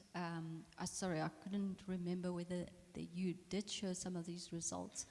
And because I was expecting to also find some of our forbs in these open grasslands, and that you could separate them from the C3 grass, and whether all the C4 signals that you did get, whether it was that you can accurately say it is from the grasses and not some of the C4 forbs in these Afro-montane systems. I'm not sure if I got the question right, but signature of the C3 system, which are forbs. Yes, yes. So in your results of the open grasslands, then the ones that have not been excluded from fire, did you find a signal of C3 as well? And do you think you can relate it to fall biomass below ground? Yes, there were some signature, especially in the topsoil. We saw a mixing of the contribution from C4 grasses and C3 signature, but we are not sure if it's the grasses that are C3, because there are also grasses that are C3 in the system, and there are also forbs. But when we were sampling, we also sampled under the known C4 grasses just to calculate the mixing equation to see that we are saying the carbon comes from the C4 system that actually comes from the C4 system. Thank you. Okay, thank you very much. Right, we're going to move on to our next speaker. It's Heidi Jane, and she'll be taking us back to Kruger and giving us a discussion on how grass contributes to soil organic carbon. Thank you. Thanks, Sharon. So this study, the idea for this study, which is really a grass tree competition experiment to look at the effects on ecosystem carbon, The idea came from Nikki and Sally and Wayne. And then Kerry and myself joined in later on. So, as Lindo has been saying, globally the thinking is, the more trees, the better. And what you see on the left is the Kruger National Park with its tree-grass matrix looking south, and then on the right is woody plant encroachment. So Linda has already also said afforestation, woody plant encroachment. There are arguments that this increases above ground woody carbon. But obviously that's at a cost to biodiversity and possibly water. And besides that, this above ground carbon is quite vulnerable to fire and harvest. Also, the grasses would be lost from the system as a potential source of carbon. So Linda has taken a few of my punchlines, but anyway. So what is the value of grasses for carbon in savannas? Well, we know that they have globally a large extent, especially in the southern hemisphere, and then this, together with their moderate carbon stocks, means that they actually hold quite a large amount, up to 30% of terrestrial carbon, mostly below ground in the soil. And we know less about underground storage organs, but we know a lot is in the soil. And we know from previous studies, Zoe et al., that they contribute to ecosystem carbon, but we don't know enough about the origin of that soil organic carbon, or SOC, how much is traceable to grasses versus trees, and then especially, and I'll be focusing on this, as it relates to the stability or the permanence or the longevity of this SOC, and especially in tropical grassy ecosystems, which you see here in orange, with the temperate ones in blue. So a little bit of background so we can understand the results. How can we estimate SOC stability? So one way is to fractionate your soils according to size and density. So in this diagram we've got size going from small to larger, and density from less to more dense. And so with plant inputs coming in, whether it's shoot or root litter, those would get fragmented into particulate organic matter, which you see in this micrograph. I'm going to call it POM. And this is quite a large and light fraction. It's not really bound to anything. It's quite vulnerable to loss and is short-lived. But on the other hand, it can accumulate theoretically indefinitely. Anyway, this POM gets broken down further and further by various processes and eventually becomes part of dissolved organic matter, which is also contributed to from root exudates, for example. And the thinking is that this DOM, dissolved organic matter, is very efficiently and quickly used by soil microbes and subsequently quickly bound to the mineral component, or the mineral associated organic matter. I'm just going to call this MOM. This is small and dense and much more stable because it's bound.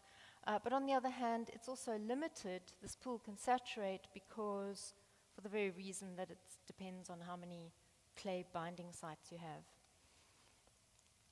Okay, and then how can we estimate the origin? We've already heard about stable carbon isotope mixing model. This is a very simple one where the proportion of SOC from C4 grasses is your delta 13C of the soil minus the signal in the C3 plants, and then the same signal of the C4 plants minus that of the C3 plants. It is important to remember that with this simple model, you can use it, but you should avoid confounding factors. So one of them is it's very important to remove inorganic carbon, the carbonates, because this has a signal it's going to push the signal of the soil in the direction of C4 grasses, and then you might overinterpret your contribution of grasses. And then for reasons I won't go into here, but it's best to limit your interpretations to shallow soils. And then it does help to have a very simple experimental system. So our hypothesis was that we can raise the SOC levels by increasing grass density, particularly in the shallow soil layers where you've got lots of roots. And we used the theory from temperate grasslands, which is that the grass roots are going to contribute root exudates into that DOM fraction, which is going to be quickly used by microbes and then fixed into that stable MOM fraction. Oops. So we used a 5-year common garden experiment at Wits Rural, and here you can see Nikki and Kerry at the harvest. Also took soil samples. So grass density was manipulated in the existing matrix to have no grass. Grass was removed. First of all, the area was actually seeded to have an especially high density, and then manipulated to have a medium and no grasses. So quite, an quasi-agricultural experimental design. And then measured above and below ground biomass and the SOC at 3 depths and in 3 fractions. And then we also want to know what is the contribution of the grasses to those fractions. So let's have a look at the results. So without looking at fractions, this is just the total SOC stocks. We've got carbon storage in grams carbon per meter squared on the Y. And we've got grass biomass here going from none, medium, and high. And here we've got the soil depths. This is shallow, medium, and deep. And what you generally see is that you've got more carbon at the surface, which makes sense. It's where your inputs are coming in. But the effect of grass here is not so obvious, wasn't significant according to a GLIM. If we take the same data as absence and presence of data, then you do see an increase due to grass. But you rarely see the influence of the grass density if you fractionate that soil. This is the same sort of graph, except now we've got the different fractions, DOM, POM, and MOM. And I suppose generally what you see here is that a lot of the carbon sitting in that stable clay-bound fraction up here. Also what you see now, besides that you've got more carbon at the shallow depths again, is that with grass density increase, you've got an increase generally in all your fractions, and this becomes, just for simplicity to interpret the data, I'm showing it here as got the stats per carbon fraction, and for absence and presence of grasses, you see that grasses increase the DOM and the POM at shallow soil depths, and then also in the MOM at deeper soil depths. Then what about the origin? Here we've got the MOM fraction and the POM fraction at shallow, medium, and deep depths. Again, the stats are per carbon fraction. And the most obvious change was for POM, so that particulate organic matter, which comes, it's really broken up bits of plant litter, increased approximately the C4-derived POM from about 5 to, or a bit more, to 25% at all depths. But again, this is the most reliable depth to look at. And then we have a less of a change with the MOM, but it's still significant in the upper soil layers, and it's also still important because it's a large pool, so just a small change will still be important. And then finally, the ecosystem carbon. So this is the same data I've been showing you, except now we've got the above ground data. So this is ecosystem carbon. The yellow is grass, and light green is the woody biomass above ground, and then the darker is the roots, which couldn't be separated in this experiment. And then again, we've got the palm from C4 grasses there, the light purple. The darker one is from C3, we presume. And then the C4 derived mom in the darker red, and the C3 derived mom. And what we see is at higher grass densities, you reduce that woody biomass carbon. And then on the other hand, where you've got no grass, the trees are released and you had more woody biomass. But overall, where we had more grass, there was slightly more ecosystem carbon. And that was because of directly from the grass biomass, but then also via these soil fractions that we've been talking about. Both fast and slow cycling. So to summarize that more in a sort of visual way, after 5 years, which is really quite fast for changes in soils, with the grass density going from none to high, what we see is that the total stocks of carbon increase, especially in the upper soil layers, as we thought they would. And the total stock is represented by all the colors here. And then what we saw was a slight dissolved organic matter increase, so presumably coming from root exudates, there and there. And then this, according to the theory, would be quickly associated with the mum there. But it's less than we see for the European literature, so possibly our systems are limited. That root exudation period is limited by rainfall. I don't know. But what was unexpected was we saw quite a big change in this PUM fraction. That's that less stable but can continue accumulating for a long time. Perhaps we've got more litter turnover in these systems. And both seem to be contributing to the MOM, so not as we hypothesized. So what might this all mean? Well, grasses play an important role in ecosystem carbon, especially in those below ground stores. And so, as Linda also said, we'll know afforestation is not a nature-based solution for savannas, and I think this is really obvious to all of us here, but then we forget that it's not obvious to others, especially in the media, but also frighteningly to the AFR 100. And then tropical grassy ecosystems may behave differently to temperate ones. I know this is just one experiment, but yeah, we've got very different climates and soils, and so carbon offset projects and their models really should be strengthened with data from tropical grassy ecosystems, and there are big efforts underway. So thank you very much for listening, and also thanks to the WITS Rural Facility and all of our donors. Thanks.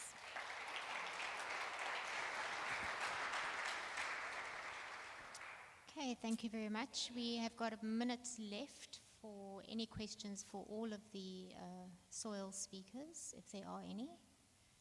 If you don't have one for Heidi, there's one.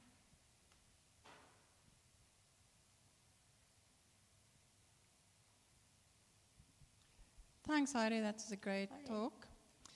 I was wondering about your plot, and you might have said this, and excuse me if I missed it, but what were their sizes? And what we find is that you just have one large tree to kind of mess up your above ground carbon, and it's not to say that that tree is going to be there, for infinity. So I was just wondering how you dealt with that variability. Yeah, so they were quite large plots, about 30 by 30, and the trees were all quite small. So it's not like you had a couple of really huge individuals.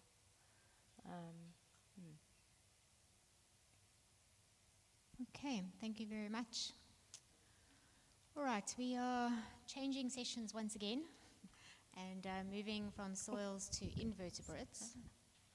And our first speaker is Andrew Davies, and he's going to be taking us through the advances in termite mound ecology and their influence on how we understand savannas. Thank you, Andrew. Thank you, Sharon, and thank you, everybody. If you were here last year, you would have remembered, or maybe you don't, I remember, that there was a whole session on termites. And what I also remember is I didn't talk about termites, and I felt very left out. And so today, I thought I would give a bit of an overview talk on some of the work that we've done in termite mounds over the last few years here in Kruger. Before I do that, I wanted to educate a few people. I noticed that I had a slide about the difference between termites and ants, which has been removed. I think somebody at Sandparks may have had something to do with that. But a few of us in the audience tried to convince the rest of us that I actually worked on ants, thank you, Ben, but I actually work in termites, and they're very different creatures. So I'll have to teach Ben a little bit later. But termite mounds, like ants, are very dominant in savanna ecosystems and tropical ecosystems. This is a picture from the Republic of Congo and those savannas that you may have heard Evan talk about earlier this week. You can just see how many termite mounds there are. And if all of you know, you're good savanna ecologists, you'll know that termite mounds are very important for our ecosystems, because what they do is they create these nutrient hotspots where termites will come out and forage, various kinds of food, bring it into their mounds, increase nutrients and nitrogen and phosphorus and others. They also increase moisture by going all the way down and bringing moisture up into their mounds. And so they create these nutrient hotspots. In addition to that, which support lots of vegetation and herbivores, in addition to that, they also protect these vegetation communities from fire. And this is a picture from one of the experimental burn plots that Tertia was telling us about. And you can see how beautiful that picture is and how protected that termite mound is. So not only are they creating these nutrient and moisture-rich islands for vegetation, but they protect them from fire.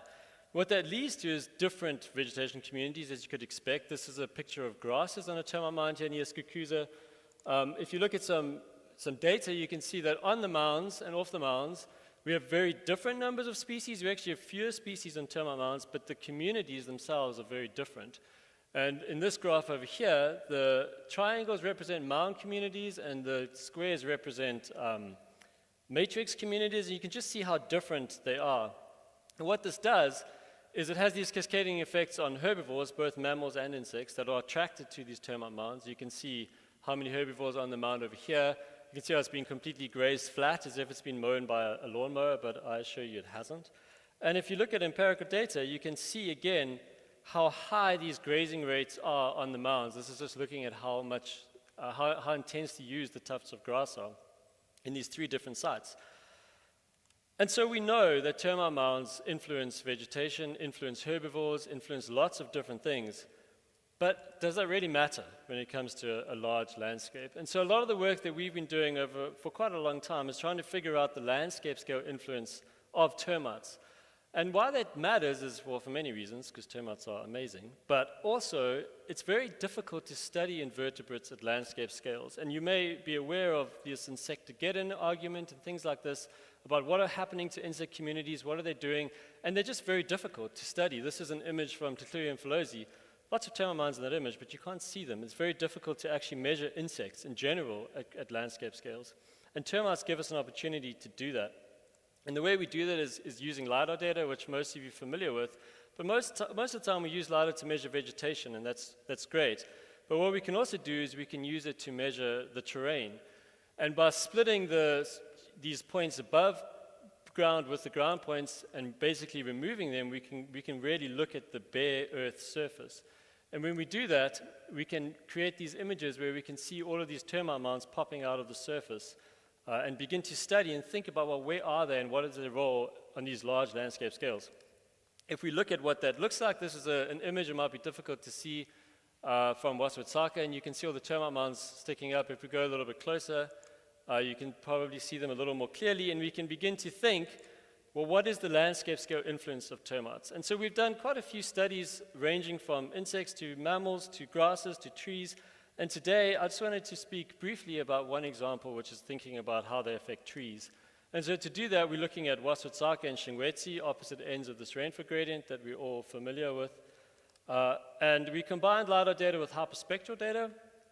This is using spectral imagery from all these different trees and combining that with LiDAR to measure where the trees are. And so the point of this graph is every dot represents a tree, and every color represents a different species of tree based on hyperspectral data. And then what we could do is we could map the termite mounds using LiDAR data. We could overlay that with trees from hyperspectral data, and then we could build these different buffers to think about how do tree communities change as we move away from termite mounds. And the first information that I'd like to talk about is looking at tree density on termite mounds and away from termite mounds. And what you'll notice is that this black line represents a significant difference in these different distance categories, so it's like a threshold step. And there are more trees on away from termite mounds than on termite mounds, which might be confusing if I just told you that they're nutrient-rich, they're protected from fire, they have lots of nutrients and all these wonderful things. But if we look a little bit more at the species of trees that we find in these termite mounds, you realize that the pattern is different for different species. And these red lines, again, represent these significant differences. And you can see in some of them, there's higher densities off mounds, some of them, the higher densities on mounds. And if we look at what those species are, the species that are at higher abundances or densities on the mounds are these riverine or riparian species that require high nutrients and moisture. So now that we know that, the next question is, where in the landscape are these termite mounds? So, and what is this effect, to get at this landscape scale effect? So this is the Wasutaka catchment. Every black dot there represents a termite mound.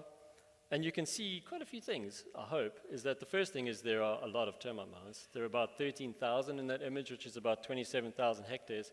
But what you also notice is termite mounds are not everywhere. There's a lot of them, but they're not everywhere.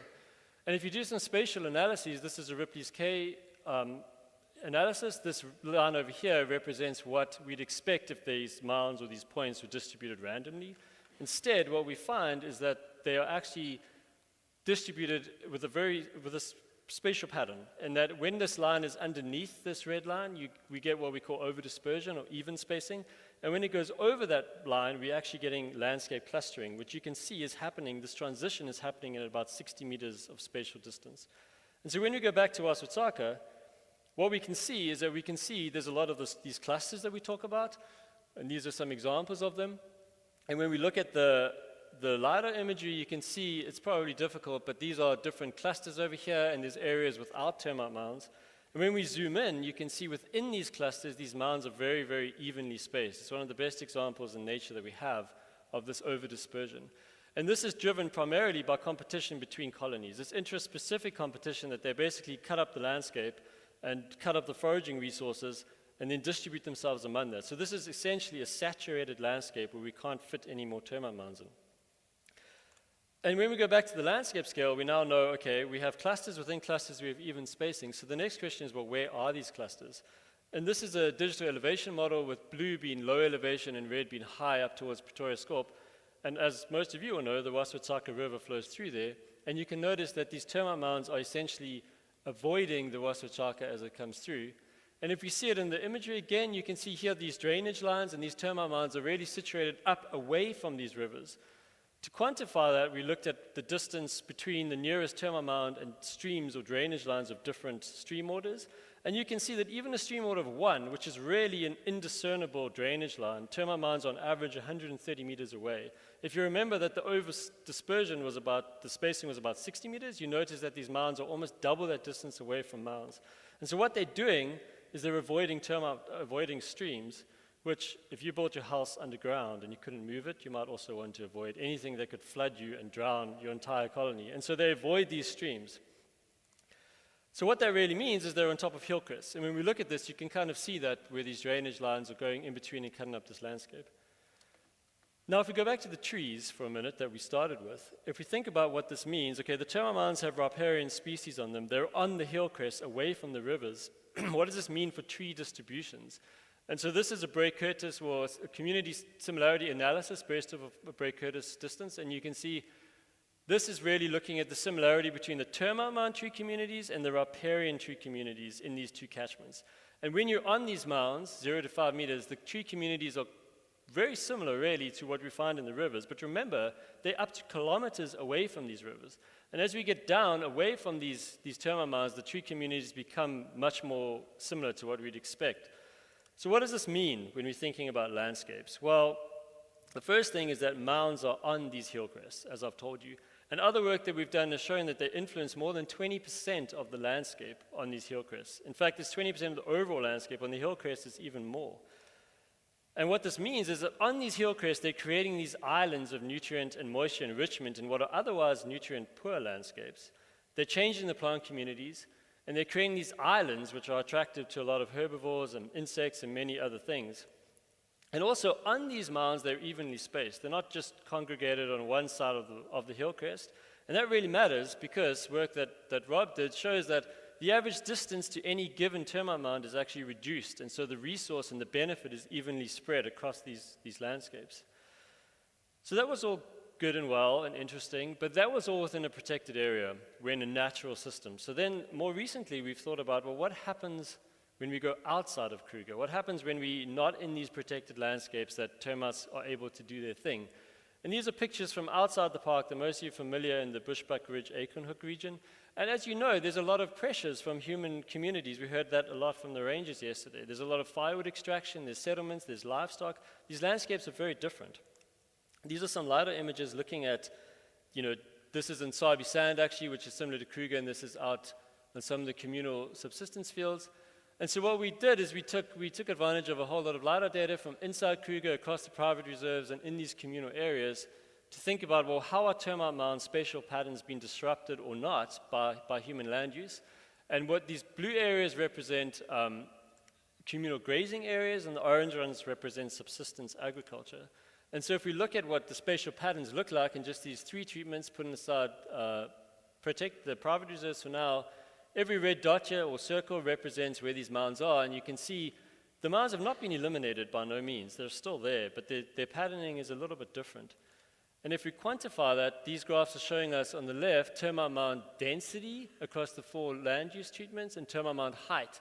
And you see that there are clearly differences. For example, like the higher densities are actually occurring in these protected areas. These are Kruger and the private reserves. But the mean density is not actually all that different, really. And the same with the termite mound heights, even more. The average size of termite mounds is not actually that different, but you get these longer tails in these protected areas. And termite mound height really matters because it's directly correlated to colony size, which means there's more termites, which means there's more termites doing their thing. And if we look at spatial patterns, these are the 4 treatments again, and these are those same Ripley's K analyses. And you notice these are the protected areas behaving very nicely as we expect them, this over-dispersion, this landscape clustering. In these human land use areas, you see some disruption and more variability, but incredibly, you see the same spatial pattern of over-dispersion at local scales, some clustering. It's sort of, the clustering's maybe lost a little bit, and that makes sense because people built houses and built roads and things like that, but this even spacing is maintained. And the even spacing is driven by intra-specific competition, means it's a termite-driven thing. So despite all these human land use pressures, termites are doing their thing. And if any of you have tried to get rid of termites from your house, you might understand that they do what they want. We also thought about natural disturbances, so then we went to Tertia's famous experimental burn plots and looked at termite mound distributions across them. You all know what they were, and if you don't, go talk to Tertia. But what we found is we looked at termite mound distributions, densities across the burn plots, and we did a lot of analyses, and there's a lot of things. This was all led by Evan, who's here. You can talk to him. But to highlight, what I want you to see is that you see nothing. That's the main point. It's like there's very little difference across these treatments. These are all of the different treatments. The box plots are all over the case. There's a few significant differences, but they're really meaningless in the sense that termites really are able to withstand changes in fire. They just don't care. They're like the honey badgers of the insect world. And so when we think about this and disturbance, like what is global change in termites, like how does that influence each other? Well, firstly, the fire results, there's basically nothing. In the human land use results, at least half the termite mounds survive and stay there despite decades of human land use, which is pretty incredible. There are some differences, but they generally are quite robust. And so we do need to measure effects on the ground, and we have some planned work to do decomposition experiments, things like that in these land use changes. But also, perhaps they could be used as sites of savanna restoration if we want to restore a landscape, because they act as these islands of fertility and moisture enrichment and fire protection. Maybe we could actually use them to actually seed these new savannas. So with that, I will leave you that and just thank these few organizations and leave you with a pretty picture of termites. Thank you.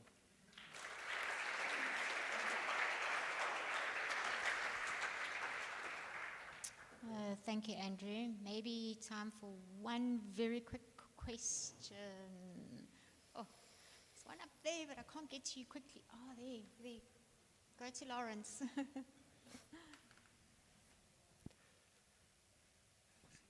Thanks, Andrew, as usual. Fantastic. But that's mostly one species of termite, as I understand it. What about all the effects of the other species lower down in continual sequences? Would they not, would they not have an amplifying effect of termites on these landscapes?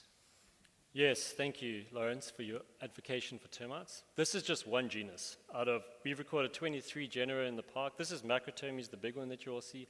But there's a lot of other termites. And anecdotally at least, it seems that Macrotermes are dominating these crests and kind of pushing Odontotermes further down into suboptimal habitat, but they're still there. Then there's a whole lot of soil-feeding termites, there's a whole lot of other wood-feeding termites. And so these results are very conservative. Like when I say termites are influencing more than 20% of the landscape, that's not really, that means they're changing the tree communities over 20% of the landscape, but I don't think there's a single square meter of Kruger that is not influenced by termites. And so this is very much the minimum, I would say. It's just very difficult to measure all of those species, especially at landscape scales, and this gives us an opportunity to do that. Okay, thank you very much. So now we're going to go into the last few talks. They're a series of 5-minute talks because that one 15-minute talk by Moshe has been withdrawn. So to kick this off, we start with Finote, and she'll be talking about Savanna dung beetle dynamics. Thank you very much. Okay, cool. It's working. Hi everyone, my name is Finote, and today I'm excited to talk to you all about some of the PhD work that I've been doing on Savanna dung beetle dynamics, and I'll specifically be talking about their trophic networks and how herbivore declines might impact their communities. So dung beetles are a globally distributed group of animals that provide key ecosystem services and functions through the breakdown and distribution of dung. So as coprophagous insects, dung beetles eat vertebrate dung and use it as a reproductive resource, contributing to nutrient cycling, soil aeration, secondary seed dispersal, among multiple other functions. But because of their dependence on dung for food and reproduction, dung beetles may be sensitive to changes in mammal assemblages. So human disturbances that might impact or reduce herbivore populations could potentially significantly impact dung beetle communities and the ecosystem services that they provide. However, even though Africa today is the continent richest in dung beetle diversity, we still lack a good understanding of the structure and composition of their communities, their diets, and how herbivore declines might impact them. So to fill this gap, we studied dung beetle communities at the Impala Research Center in central Kenya, where you can find about 150 species of dung beetles. So to start off, since the sensitivity of dung beetles to herbivore declines should depend on their feeding relationships and associations with herbivores, we wanted to characterize the diets and associations of dung beetles with savanna herbivores. So what I'm showing you here is a diagram of their food web, with the top bars representing different herbivore species, the bottom bars representing different dung beetle species, and the links between the two representing interactions. And what we found was that although at the species level, most dung beetles could feed on a broad range of dung types, a large majority of the species actually showed a strong preference for the dung of large non-ruminants, specifically elephants and zebras, but this was particularly the case for elephants, as you can see here. So what then happens when we lose certain herbivores from these savanna ecosystems? Well, to test this, we went back to our study site in central Kenya, and we surveyed dung beetle communities and herbivore exclusion plots that successively removed smaller-bodied herbivores from plots using the treatments in the top right-hand corner. And we then wanted to examine how this herbivore exclusion would impact 3 different aspects of dung beetle communities. And so what I'm showing you here on the x-axis are the different treatments that correspond to those in the diagram. And each of the metrics that we used to look at the effect on dung beetle communities will be on the y-axis. So the first one was the total number of individuals, so the overall abundance of dung beetle communities across the different treatments. The second metric was the overall diversity, which we so far have measured at the genus level because we're waiting on additional data that will hopefully resolve our identifications down to species. And then the third one was the overall dry biomass of the dung beetle communities. And what we found across all three metrics was that only the removal of mega herbivores, so this was elephants and giraffes, significantly impacted the dung beetle communities, and this was by reducing their overall size. So I started the talk by mentioning that dung beetles play a key role in the ecosystem by cleaning up and removing the dung of herbivores. I then mentioned that at our study site in central Kenya, we found strong associations between dung beetles and savanna herbivores, and this was particularly the case for elephants. And then I mentioned that the removal of mega herbivores, specifically elephants and giraffes, significantly downsized the dung beetle communities at our study site. So putting it all together, it seems that elephants are crucial for sustaining dung beetle communities. And so if we care about the health of savanna ecosystems, it's really important to recognize the contributions of these small insects and understand the threat that mega herbivore declines pose. And so with that, I'd like to thank the multiple people that have been involved in this project, including my amazing collaborators in Kenya and in the US, the Kenyan research authorities for letting me conduct this research, and then the multiple funders that have supported our work. Thank you.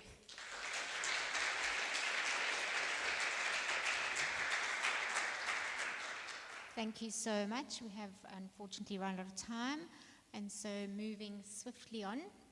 Our next speaker is Lutzola, and he'll be talking to us about fire and grazing regimes affecting arthropods in Kruger.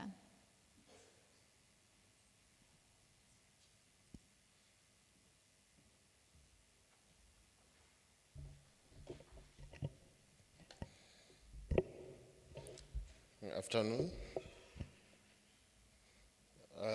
I'm Lutzola from the University of Mpumalanga. So I'll be sharing with you my results on the impact of fire and grazing on arthropod functional groups. So I did this study with, in collaboration with the University of Free State. Just a bit of a background. Protected areas are renowned, reserves of biological organisms, in which this includes mammals, arthropods, as well as microorganisms. So, although primarily the intention of establishment of these areas was to conserve mammals, us as entomologists we are grateful for this greater conservation of our organisms of interest. These organisms that are of interest to us, actually they are way too sensitive to disruptions. And in the protected areas, there is extensive grazing, as well as fire has been continuously used to manage the landscapes. So now, just a bit on the organisms of interest. These insects or arthropods, they conduct various functions in the ecosystem, including recycling, control of plant materials, as well as issues like pollination, etc. So now, our primary interest of this current study was just to assess as to whether these organisms do respond to intensive grazing as well as continuous fires. The study was conducted at Kruger National Park at the long-term experimental plots, in which we collected data from the EBPs as well as from the grazed plots. So just to give a scale in terms of level of disturbances, we collected the arthropods on the heavily disturbed, minimally disturbed, as well as the undisturbed. So in terms of grazing plots, the heavily disturbed are the exclosures in which there is grazing and browsing by mega herbivores and meso herbivores, but on the minimally disturbed, only meso herbivores were included. So in terms of the experimental bent plots, the heavily disturbed are the ones which are bent annually, hence the minimal disturbed are bent at least every 3 years. So arthropods were collected with the aid of pitfall traps as well as active searches. So collected arthropods were classified or grouped accordingly based on their feeding guilds, in which, just to give you a brief, those that maybe feed on other insects, which were classified as predators, those that are contributing towards the pollination, the herbivorous insects, etc. So now we realize that, predators were way too abundant compared to other groups which were captured, as well as the number of species of predators were higher. Looking at, the number collected on each plot, you'd see that the abundance was higher at the undisturbed compared to heavily disturbed, and in terms of the abundance, the response of this arthropod was significant, or arthropods responded to management regimes as well as the intensity of disturbance. So contrary results were recorded in terms of species abundances, whereby highest numbers of species were recorded on the heavily disturbed. So in terms of species which were shared between these grazed as well as bent plots, we realized that herbivores were at least higher numbers of species were shared from the group of herbivores. Hence, fewer numbers were shared, as for detritivores as well as predators. In terms of, the composition, we realized that there is clear separation of assemblages for detritivores, predators, as well as, the multi-gills, which included the entire data set. Hence, there is, a bit of overlap in terms of, herbivores species collected. So now, in conclusion, I would say that, the management regimes do affect, the abundant species richness as well as composition of arthropods at various ecosystems.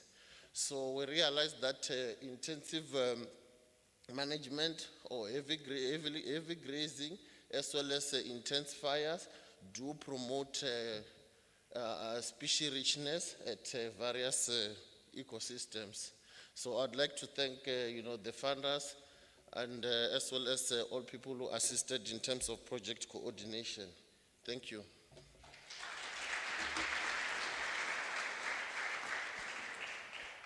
Thank you, Ludzula.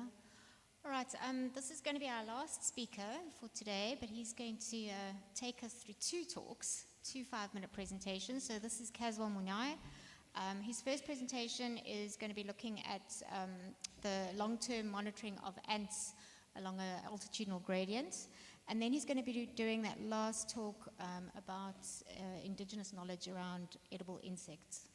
Okay. Thank you. Thank you. Thank you. Perhaps on a sad note, I lost a mentor just 2.5 months ago, almost 2.5 months ago, who is also the co-author of this work, or the investigator, at a very tender age of just 54, through a heart attack. So yeah, I'm sort of academic orphan sort of thing. Yeah, but anyway, I left to soldier on where he left what he taught me. When I did his second year module, he said to me that understanding patterns and drivers of biodiversity along environmental gradients, it's a central theme in ecology. That's what he said. That was 2006. That was Stefan Ford. Yeah, so these, when we talk about environmental gradients, the most commonly studied ones are what we call these the latitudinal ones, if that's the elevational ones. But of late, in the past 10 years or so, there's been a lot of stuff on elevational gradients. And we had an opportunity, of course, to do one as well. But why do we study them? It's because, of course, we know that whatever that we see in terms of organisms, or distribution of organisms, is driven by living and non-living things, right? It's living by biotic and abiotic. Biotic meaning things like your competition and mutualism. All these things drive organisms, distribution of organisms that we see out there. And if we're serious about maintaining biodiversity, particularly now in the face of global change, we will need to understand the geographic distribution of these species. And this is where in the context of this work starts. So in 2009, I started this work with my co-author, with my lead co-author, and that was in Zopansberg, Western Zopansberg. And this is part of one of the three that are being done across the country, that were done across the country, because there's one in the Cape and one just up here in the situ, run by Mark Robertson, okay? And yeah, of course, I study ants. That's my signature or love. That Andrew did say that he doesn't do the ants. I'm the guy who does the ants. I don't do the termites. Yeah, so what we did, we established these elevational gradients, like these sites from 900 meters above sea level on the southern aspect of the mountain, up to just 1,700 on the north to 800 meters above sea level.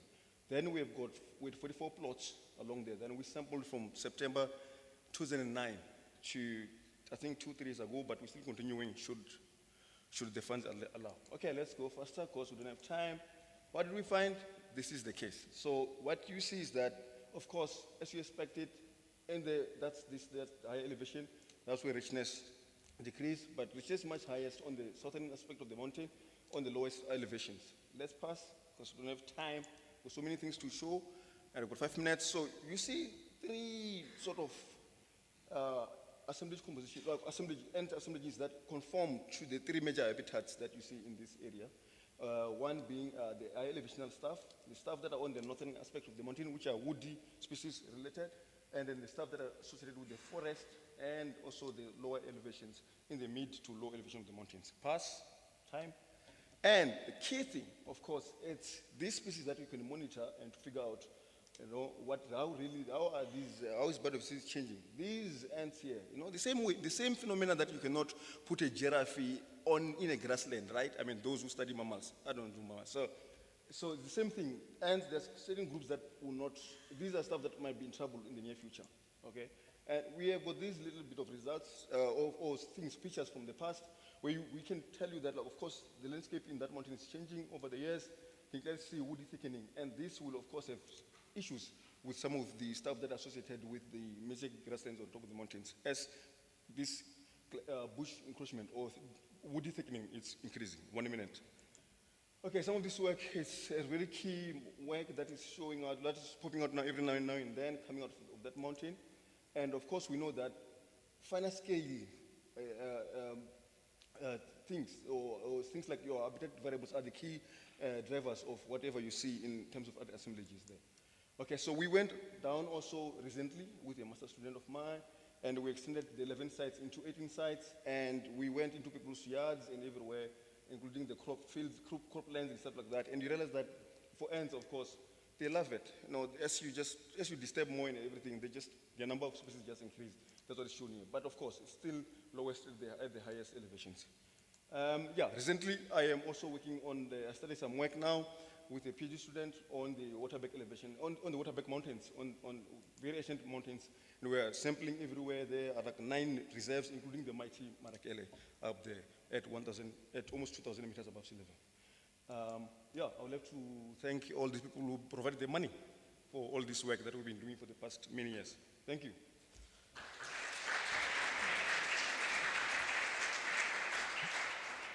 Thank you very much, Kazal. Unfortunately, there's no questions, no time for questions for that particular presentation. Right, we can continue on to the next one. Thank you. No worries. So I've got keen interest on entomophagy as well. So 5 years ago, I started this project, And then I recruited a PhD student who is now a colleague. You know, life is very short, in case you didn't say it. Yeah, so now I'm here, and now she sent me to present now on her behalf, as you can see. Yeah, so we want to talk about, some people fight the word indigenous. Please don't fight it, it's just a word. Okay, so entomophagy is an ancient practice that human form have been doing for ages, way before they started the stone tool, 2.6 million years ago, whatever. Human form or human they've been eating insects all these years. So it's more prevalent across, at least known to be in 113 countries and 30 continents or more, right? Most of the consumed stuff, of course, include these lepidopterans, caterpillars like mopani worms that you see that you know about here mostly. Yeah, ants too get consumed, including beetles and grasshoppers. Beetles are consumed also in this province by the Bapedi-speaking people. And also termites, of course, as Andrew was talking about now. Those are delicacies, very nice as well. Over 2,000 recorded edible insects across the world, right? And of course, why do people eat them, including me? Because of all these protein, fat, and vitamins. And also, it's a sustainable source of all these nutrients, right? As compared to all these other things that we eat over lunch and dinner. Right, this is much more sustainable to produce or to eat than all these things that are so expensive in the name of butcher and everything. Right, so what is the aim of this study? We wanted to document really what is the knowledge regarding the consumption patterns and methods of collecting them and also preparation. But I'll talk about, because of time, consumption patterns, right? So we went to 2 provinces, that's KwaZulu-Natal, where I'm based in Pietermaritzburg, and also back home. Charity must always begin at home. And then, yeah, we distributed some questionnaires there, August to December 2019. Of course, we got clearance, ethical clearance as well. So what did we find? 2 short slides to finish. So one thing that is clear here is that in KZN, people, this practice is declining, but still prevalent, still so common and dominant where I come from. We're still eating a lot of this. 95% of the respondents are still enjoying these meals, right? But I'm using the word insect groups here because you cannot tell what is this species really, because it's just mixed up. You can tell, yeah, but it's just a mix-up of things. That's a different topic altogether if you want to do that, right? But for now, 8 groups, so that's like ants. But, but these the dominantly consumed food is these mopani worms across the. So when you ask people what do they do, what do they eat, what is the reason, they understand that these things have got nutritional benefits. And of course, they understand that it's traditional practice that is being passed through generations. But of course, in KZN, it's getting lost there. Right, so what are we doing now? Yeah, I'm worried now that the issue of taxonomy of these things, it's seriously in trouble. We don't really know what's happening. For example, I am talking to a collaborator in Stellenbosch, and she's working on these termites, and it's just a mess. She's doing some genetics work there, it's just a mess. And of course, there's issue of us doing detailed studies on just their diversity and distribution, right? And of course, so we know more of their biology. Because we know a lot about mopani worms at least, but the other groups we don't know much about these things. Of course, we need to advance our farming practice. Yes, farming. We need to start farming this because they're easier and better to farm than I almost said bee kettles, BLOODY kettles. Yeah, they're better to farm than kettles. So we need to, of course, raise awareness because in other part of the world of the country it's dying out. Of course, this has to need policymakers and edible insects policymakers to sort of do something on edible insects as well. There's a problem as well. Religion comes into play. When you ask people, why are you not eating insects anymore? Others says, my church says this, you can't consume, Of course, this issue of fear. You need to really have seen the adults eating it, seeing the adults eating it, to start taking that into your mouth. Right? And of course, in this way, we are losing this better, sustainable, nutrient-rich alternative for all the problematic source of food that we're having today. Today, we're in trouble because of our farming practices of all these ungulates, all these large mammals that we're eating every now and then, right? Some people, of course, were worried that they will not meet their daily nutrients, whereas this, I almost say free. Yeah, it's free, because this you can collect outside of your door. And of course, we need to encourage our people to include this in their diets so that they don't suffer from malnutrition, whereas things are out there. This is the last point. Yes, we are back in the lab now with a couple of more other students, and we are fortifying. So we are grinding this into powder and then putting it into other flowering like thing and whatever, so it can be presentable to avoid this fear and discomfort. And we can put it in biscuits and all the fancy other food. I've never closed the conference before, but thank you.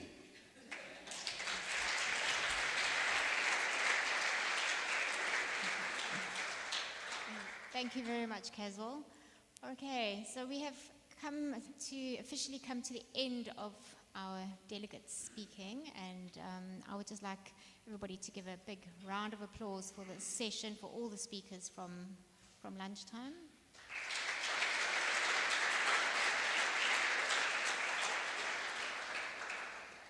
Okay, so now I'd like to call up Bob and Dan. They're going to give us a bit of a wrap-up and leave us with lasting thoughts. Thanks very much, Sharon. So, folks, it's the last stretch. Judith said we've got an hour, so we're going to use the whole hour. Just kidding. We've been given a 10-minute cutoff, so we're going to be as quick as we can. And we're going to do things slightly differently. I'll explain that in a moment. But just in preparation for today, as a very good student or a professor of students, the first thing that I did in preparing for today was to go to ChatGPT and to say, please provide me with a 500-word conference closing speech for the 21st Savanna Science Network meeting. And it did, of course. There it is. You can come and see it afterwards. But just listen to how good ChatGPT is in this first paragraph. And I just hope that Duncan McFadden doesn't cry, because he said he might, because it was so nicely written. Ladies and gentlemen, as we conclude the 21st Savanna Science Network meeting, I'm filled with gratitude and excitement for the wealth of knowledge, collaboration, and innovation we've witnessed over the last few days. It has been an honor to witness the convergence of brilliant minds, all dedicated to unraveling the mysteries of the Savannas and shaping a sustainable future for these invaluable ecosystems. Wow, look at that, eh? That's just the first paragraph. It gets worse after that. So what we did with that was we put it away, and then Bob and I started to have a chat about how we would do this. And we thought, well, we need to split things up. We need to have a more light-hearted section, for kind of the first half, and then a more serious closing section where we will share some more serious thoughts on the conference. Each of us will do that. So we're kind of going to do a little bit of a tag team. What's going to happen in the first half is we're actually going to have audience participation, and Bob's going to explain exactly how that's going to work in a moment. But we're going to run through some more of the light-hearted highlights from each day. So we're going to go day 1, 2, 3, 4, and we're going to bounce off a couple of the highlights, and then we're going to ask you to give us your highlight. It can't be the same as either of the ones that we've given you. And there will be some really cool treats for you that Bob is going to explain. So Bob, over to you. No, I think it's pretty clear. Get your programs out. Start looking at day 1. We're going to do this one day at a time. We're going to give our highlights. We're going to ask you for a highlight, and we're going to let you vote. Of course, we'll count the votes, but we'll let you vote. So let's start day 1. Big day, getting things started off. Dan, what's a big highlight for you? Yeah, so I think you know we come to these Savanna network meetings, and it's some really good science, and we're able to learn a whole bunch from those, what did it say, those brilliant minds and experts. So thanks, ChatGPT. But then, you know, we get down to brass tacks sometimes, and we have speakers who get up and they give us these wonderful analogies for figuring out really tough things like drought, you know, figuring out when things are dry. So my kind of highlight for day 1 was Corley, who got up and told us, well, you know, guys, you know it's dry when the buffalo are eating mopani. So that's going to be my highlight there. No, thanks, Dan. And, for me, there was a lot of excitement about Rob Pringle coming from East Africa, first time here at the network conference. Everyone's all excited. And we greeted him by shutting the power off. Weren't sure how he was going to deal with it, and he's a native.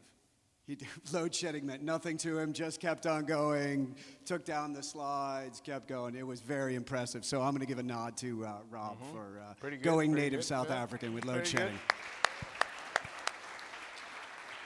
All right, we need a vote for we need a nomination from the audience, a highlight from day one. What do you guys got? Crickets, just like students. There we go, Corley. Shout it out. You're too far for me to run.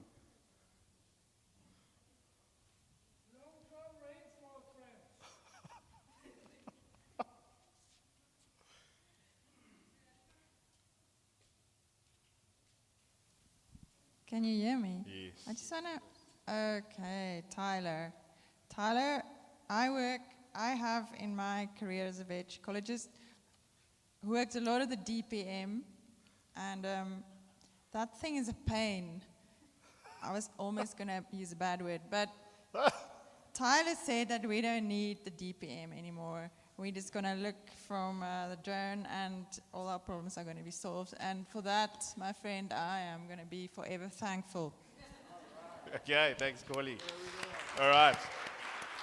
So we've got three there. You're going to need to vote for those. So first up is Corley herself. Who's voting for Corley to get the Day 1 award?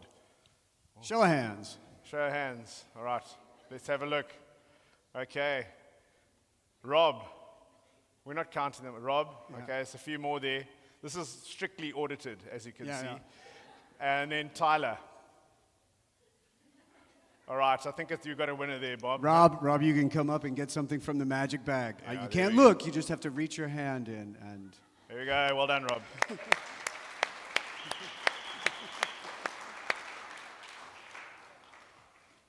And what did you get there, Rob? The cup. Kruger Park Cup. There it is. There we go. Well Day done. 1 highlight. Well done. So, Bob, Day 2, what did you get for your highlight? Day 2, that was a tough one, right? I mean, there was a lot going on. We had a bloodbath with people not fighting over the chance to procreate, but I don't think that was a highlight for me. That was just the kind of day that it was on Day 2. But to me, it was Jesse Nipper solving graduate students' mental health crisis by going out in the field with him. I mean, what a suggestion. That was a big highlight for me. What about you, Dan? What did you think? Yeah, that's a good one. That's a good one. Towards the end of the day, it was also towards the end of the day, we had Penny. And Penny got up and she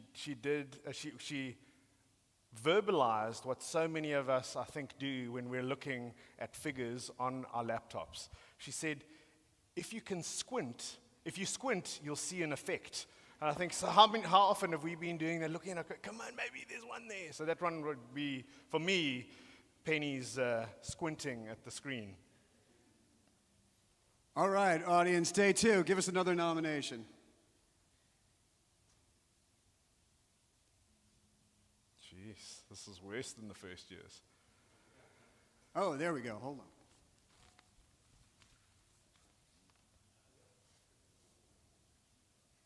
Here, this one's on. This one's on. Okay, thanks. So being in a lot of conferences, I've yet to hear explicit swearing, but I'd like to give Craig Packer a shout out for dropping the F-bomb. Outstanding.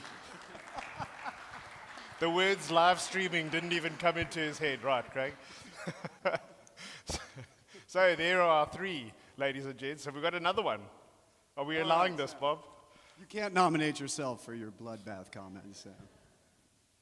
But we're going to give Craig Packer a double go at this. Because I have never seen somebody that stumbles around and go over obstacles and everything. I was ready to bring the first aid in any time. So a shout out for that. That really made my day. Thanks, Craig. Thanks, Sam. Okay. So there we have it. We've got Jesse, Penny, and Craig. Let's go for Jesse first. Wow. Oh, that's going to be tough to beat. Okay. Where's the auditors? Penny. Oh, pretty good.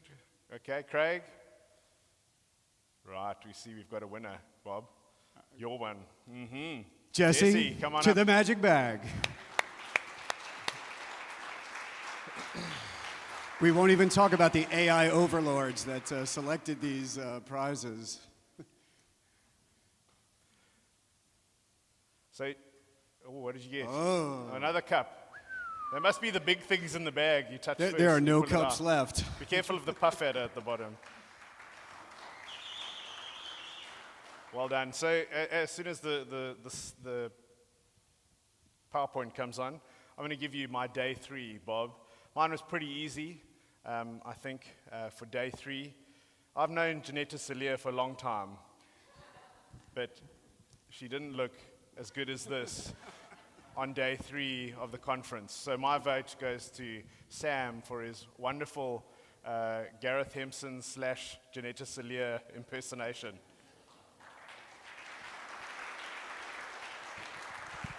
Yeah, mine was much more subtle than that, Dan. You know, with all this talk of academic imperialism and parachute ecology that's going on, there was something subtle that was snuck into one of the talks on the trade of non-listed species by Ndovu, and South Africa is shipping all their puff adders to the United States. I don't know if you picked up on that, but that is the most heavily traded species that was in. Maybe you guys missed that in the talk, but to me, that's a winner. Well done, South Africa.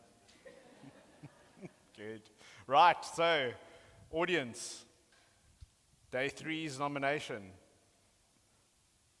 I've got to squint to see. There we go, the sort of mid to back. Thanks, Erin. I wanted to say Michael Anderson, our elephants are stronger than yours. I thought That's that was really cool. a day 4 That's special. day 4. Oh, no, You my get- bad. Kathy's got one here.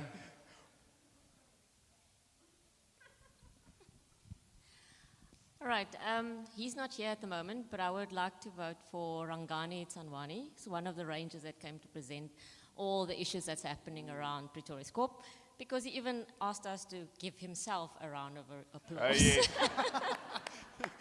There we have it.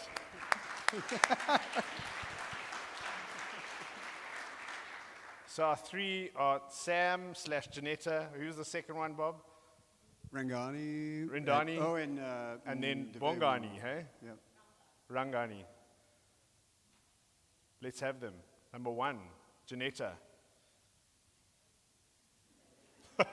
Sorry for that, Sam.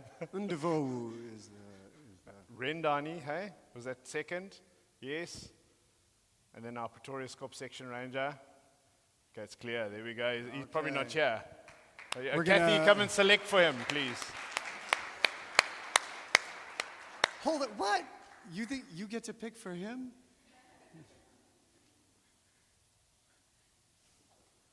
No, I told you you didn't talk. You can't have any prizes. Better be good. Oh. Yeah, field ranger. Yeah, there we go. All right, Useful tips. that brings us to day 4, Dan. Yeah, day 4. So that was actually, I was waiting pretty much the whole day for mine. I was getting a little bit nervous because my sheet was looking decidedly empty. And then, true to form, he came through at the end. Andrew Davies. Termites just do what they want. They are the honey badgers of the insect world. That was my one. So Andrew, you get my vote. No, I had that quote down too, Dan, but I think I'm going to go with a bigger theme. I'm going to go with the old white guys and their very strong testosterone-laden elephants competing against each other. So we'll give that to Mike Anderson, but it certainly was a lot of competition there with whose elephants were stronger. So that would be my nomination. Very good. And audience vote for day 4. Corley. It's going to have to go to Caswell for his insect powder. That's going to solve the nutritional needs of our world. With biscuits and things. Yeah, In I like biscuits. that. Yeah. Well done, Caswell. You've got my vote. Okay. All right. So we've got Andrew. Votes for Andrew. Oh, come on, guys. I haven't won one of these. Okay? All right. And then it was The old white guys yeah, with their testosterone-laden elephants. give it to Anderson. How many voting for him? Oh, also a whole lot. Caswell. There we Oh, go. in a It's clear. landslide. Kaz, In a come on up. landslide. Come on up. Very last talk of the conference. Well done.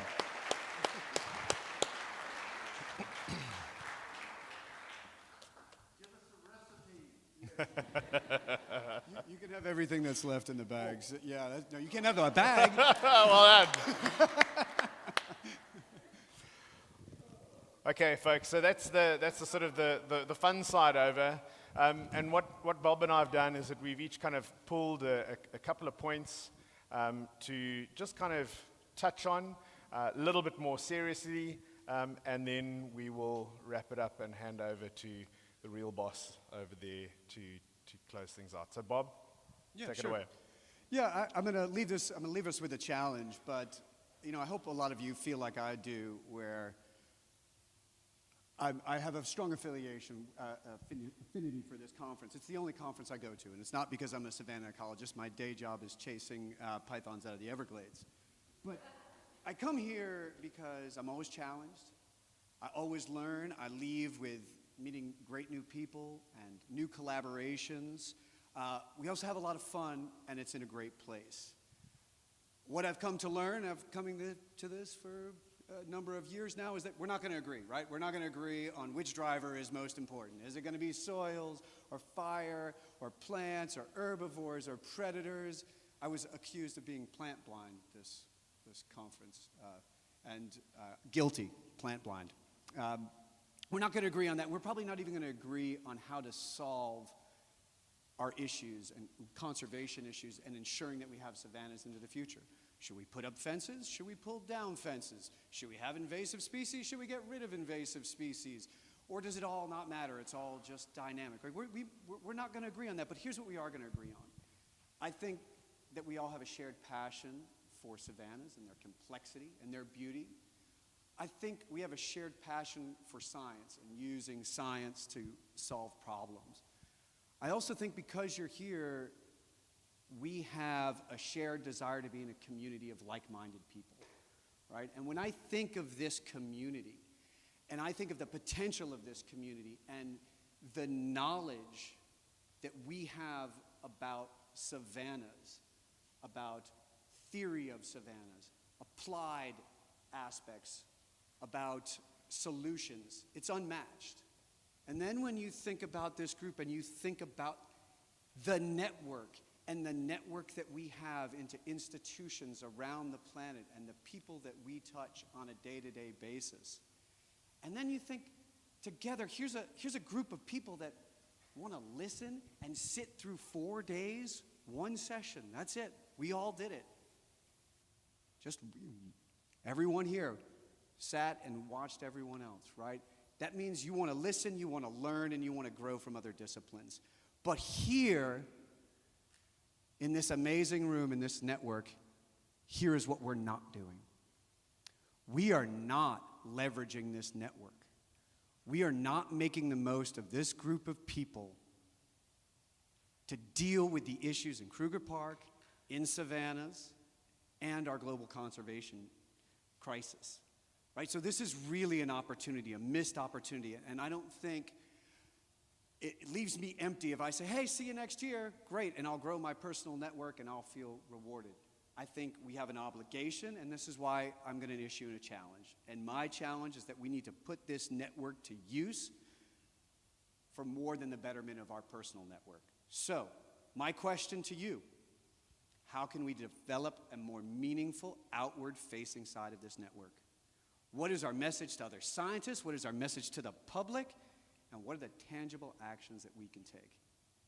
That is my challenge to you. I look forward to hearing your thoughts. I look forward to working on this with you. And Dan, I put you in charge of that. Thanks, Bob. Thank you very much for that.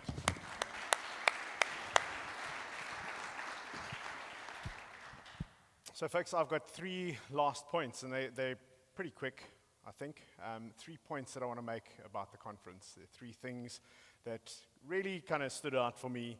And The first of those is it's wonderful to see the evolution and the use of some really cool technology coming through and helping us as scientists, as managers in Savanna systems. So 2 examples that I kind of pulled out were this whole eDNA, DNA metabarcoding, LiDAR, etc. So the use of technology, fantastic. Let's keep doing it, but let's not forget that it's still important to get out into the field and get your hands dirty.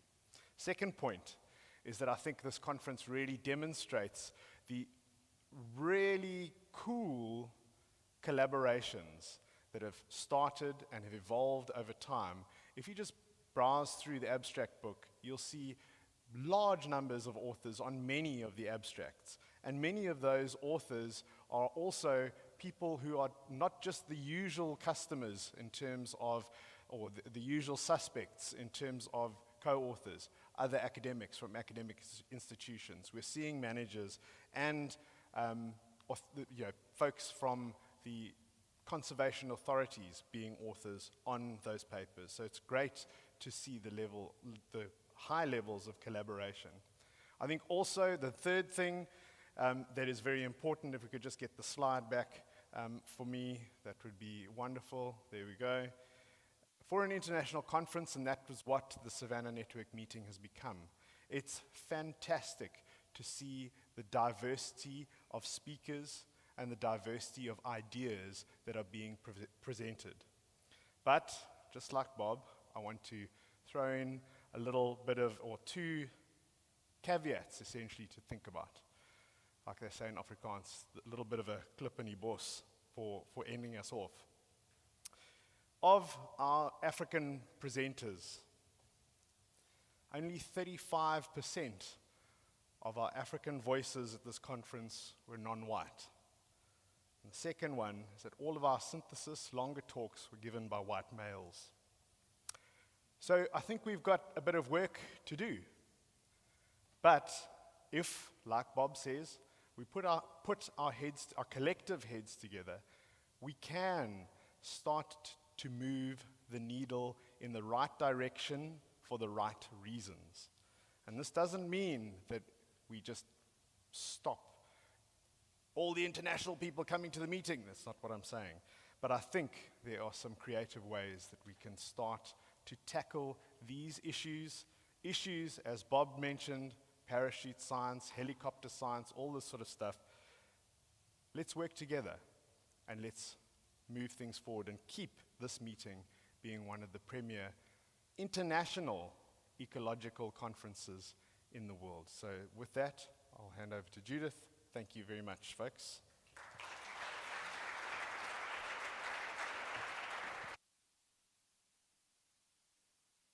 Great, thanks everybody. So I know that I'm the last person standing between you and your gin and tonic, but I won't be long because I promise Eskom's going to put me off soon. So let's get to it.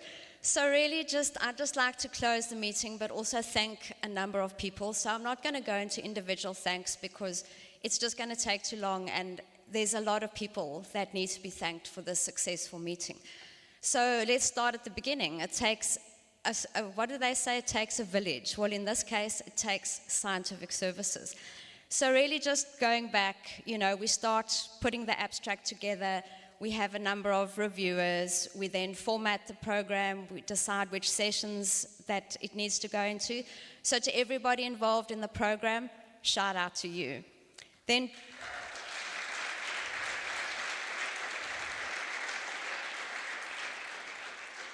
So then as we get to the sort of the weekend before the meeting, there's a lot of after hours work that goes in, packing the bags, registration, then at the meeting itself, helping with all of the audio-visual type things, the mics, the timekeeping, the session chairs. To all of those, crowd, well done. And if you can pop my slide up, please.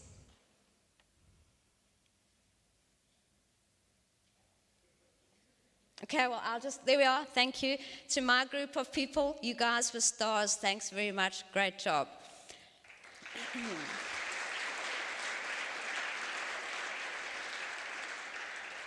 Special thanks as well to the AV guys. Yeah, we had some issues on Monday with Eskom. Today we had some technology that dropped us. Within minutes, you guys had us back up. So wow, that's awesome. Thanks very much.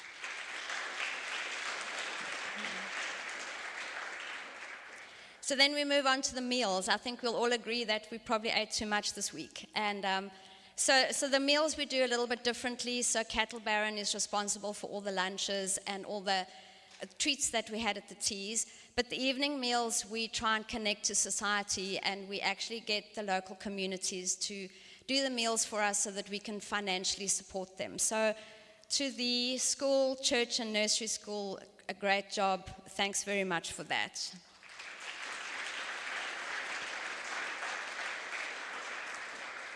So then in addition, also, we just like to thank the St. Parks communication staff. There are lots of people here taking photos. We appreciate that.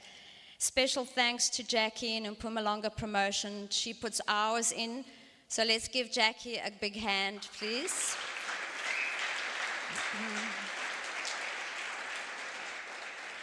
Then the speakers and the delegates. So obviously we can't have this conference if you guys don't come, if you don't submit your abstracts, and you don't participate. So I think all of the chairs kept people well to their time, but the speakers were also great. Thanks very much to all the speakers for sticking to your time. It just shows respect. So thanks very much for that. So then a big thanks to Bob and Dan. I think you did a great job. You brought some fun back to this very long day. I know I'm quite exhausted, so I'm sure everybody else feels the same. So thank you very much for taking the challenge and actually giving us something different. Thanks for that.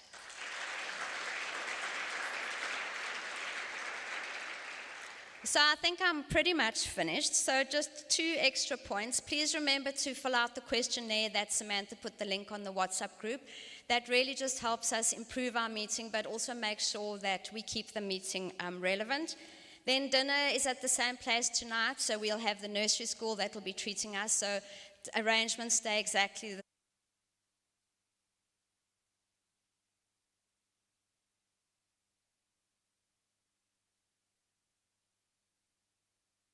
of March, so I think it's exactly the same date.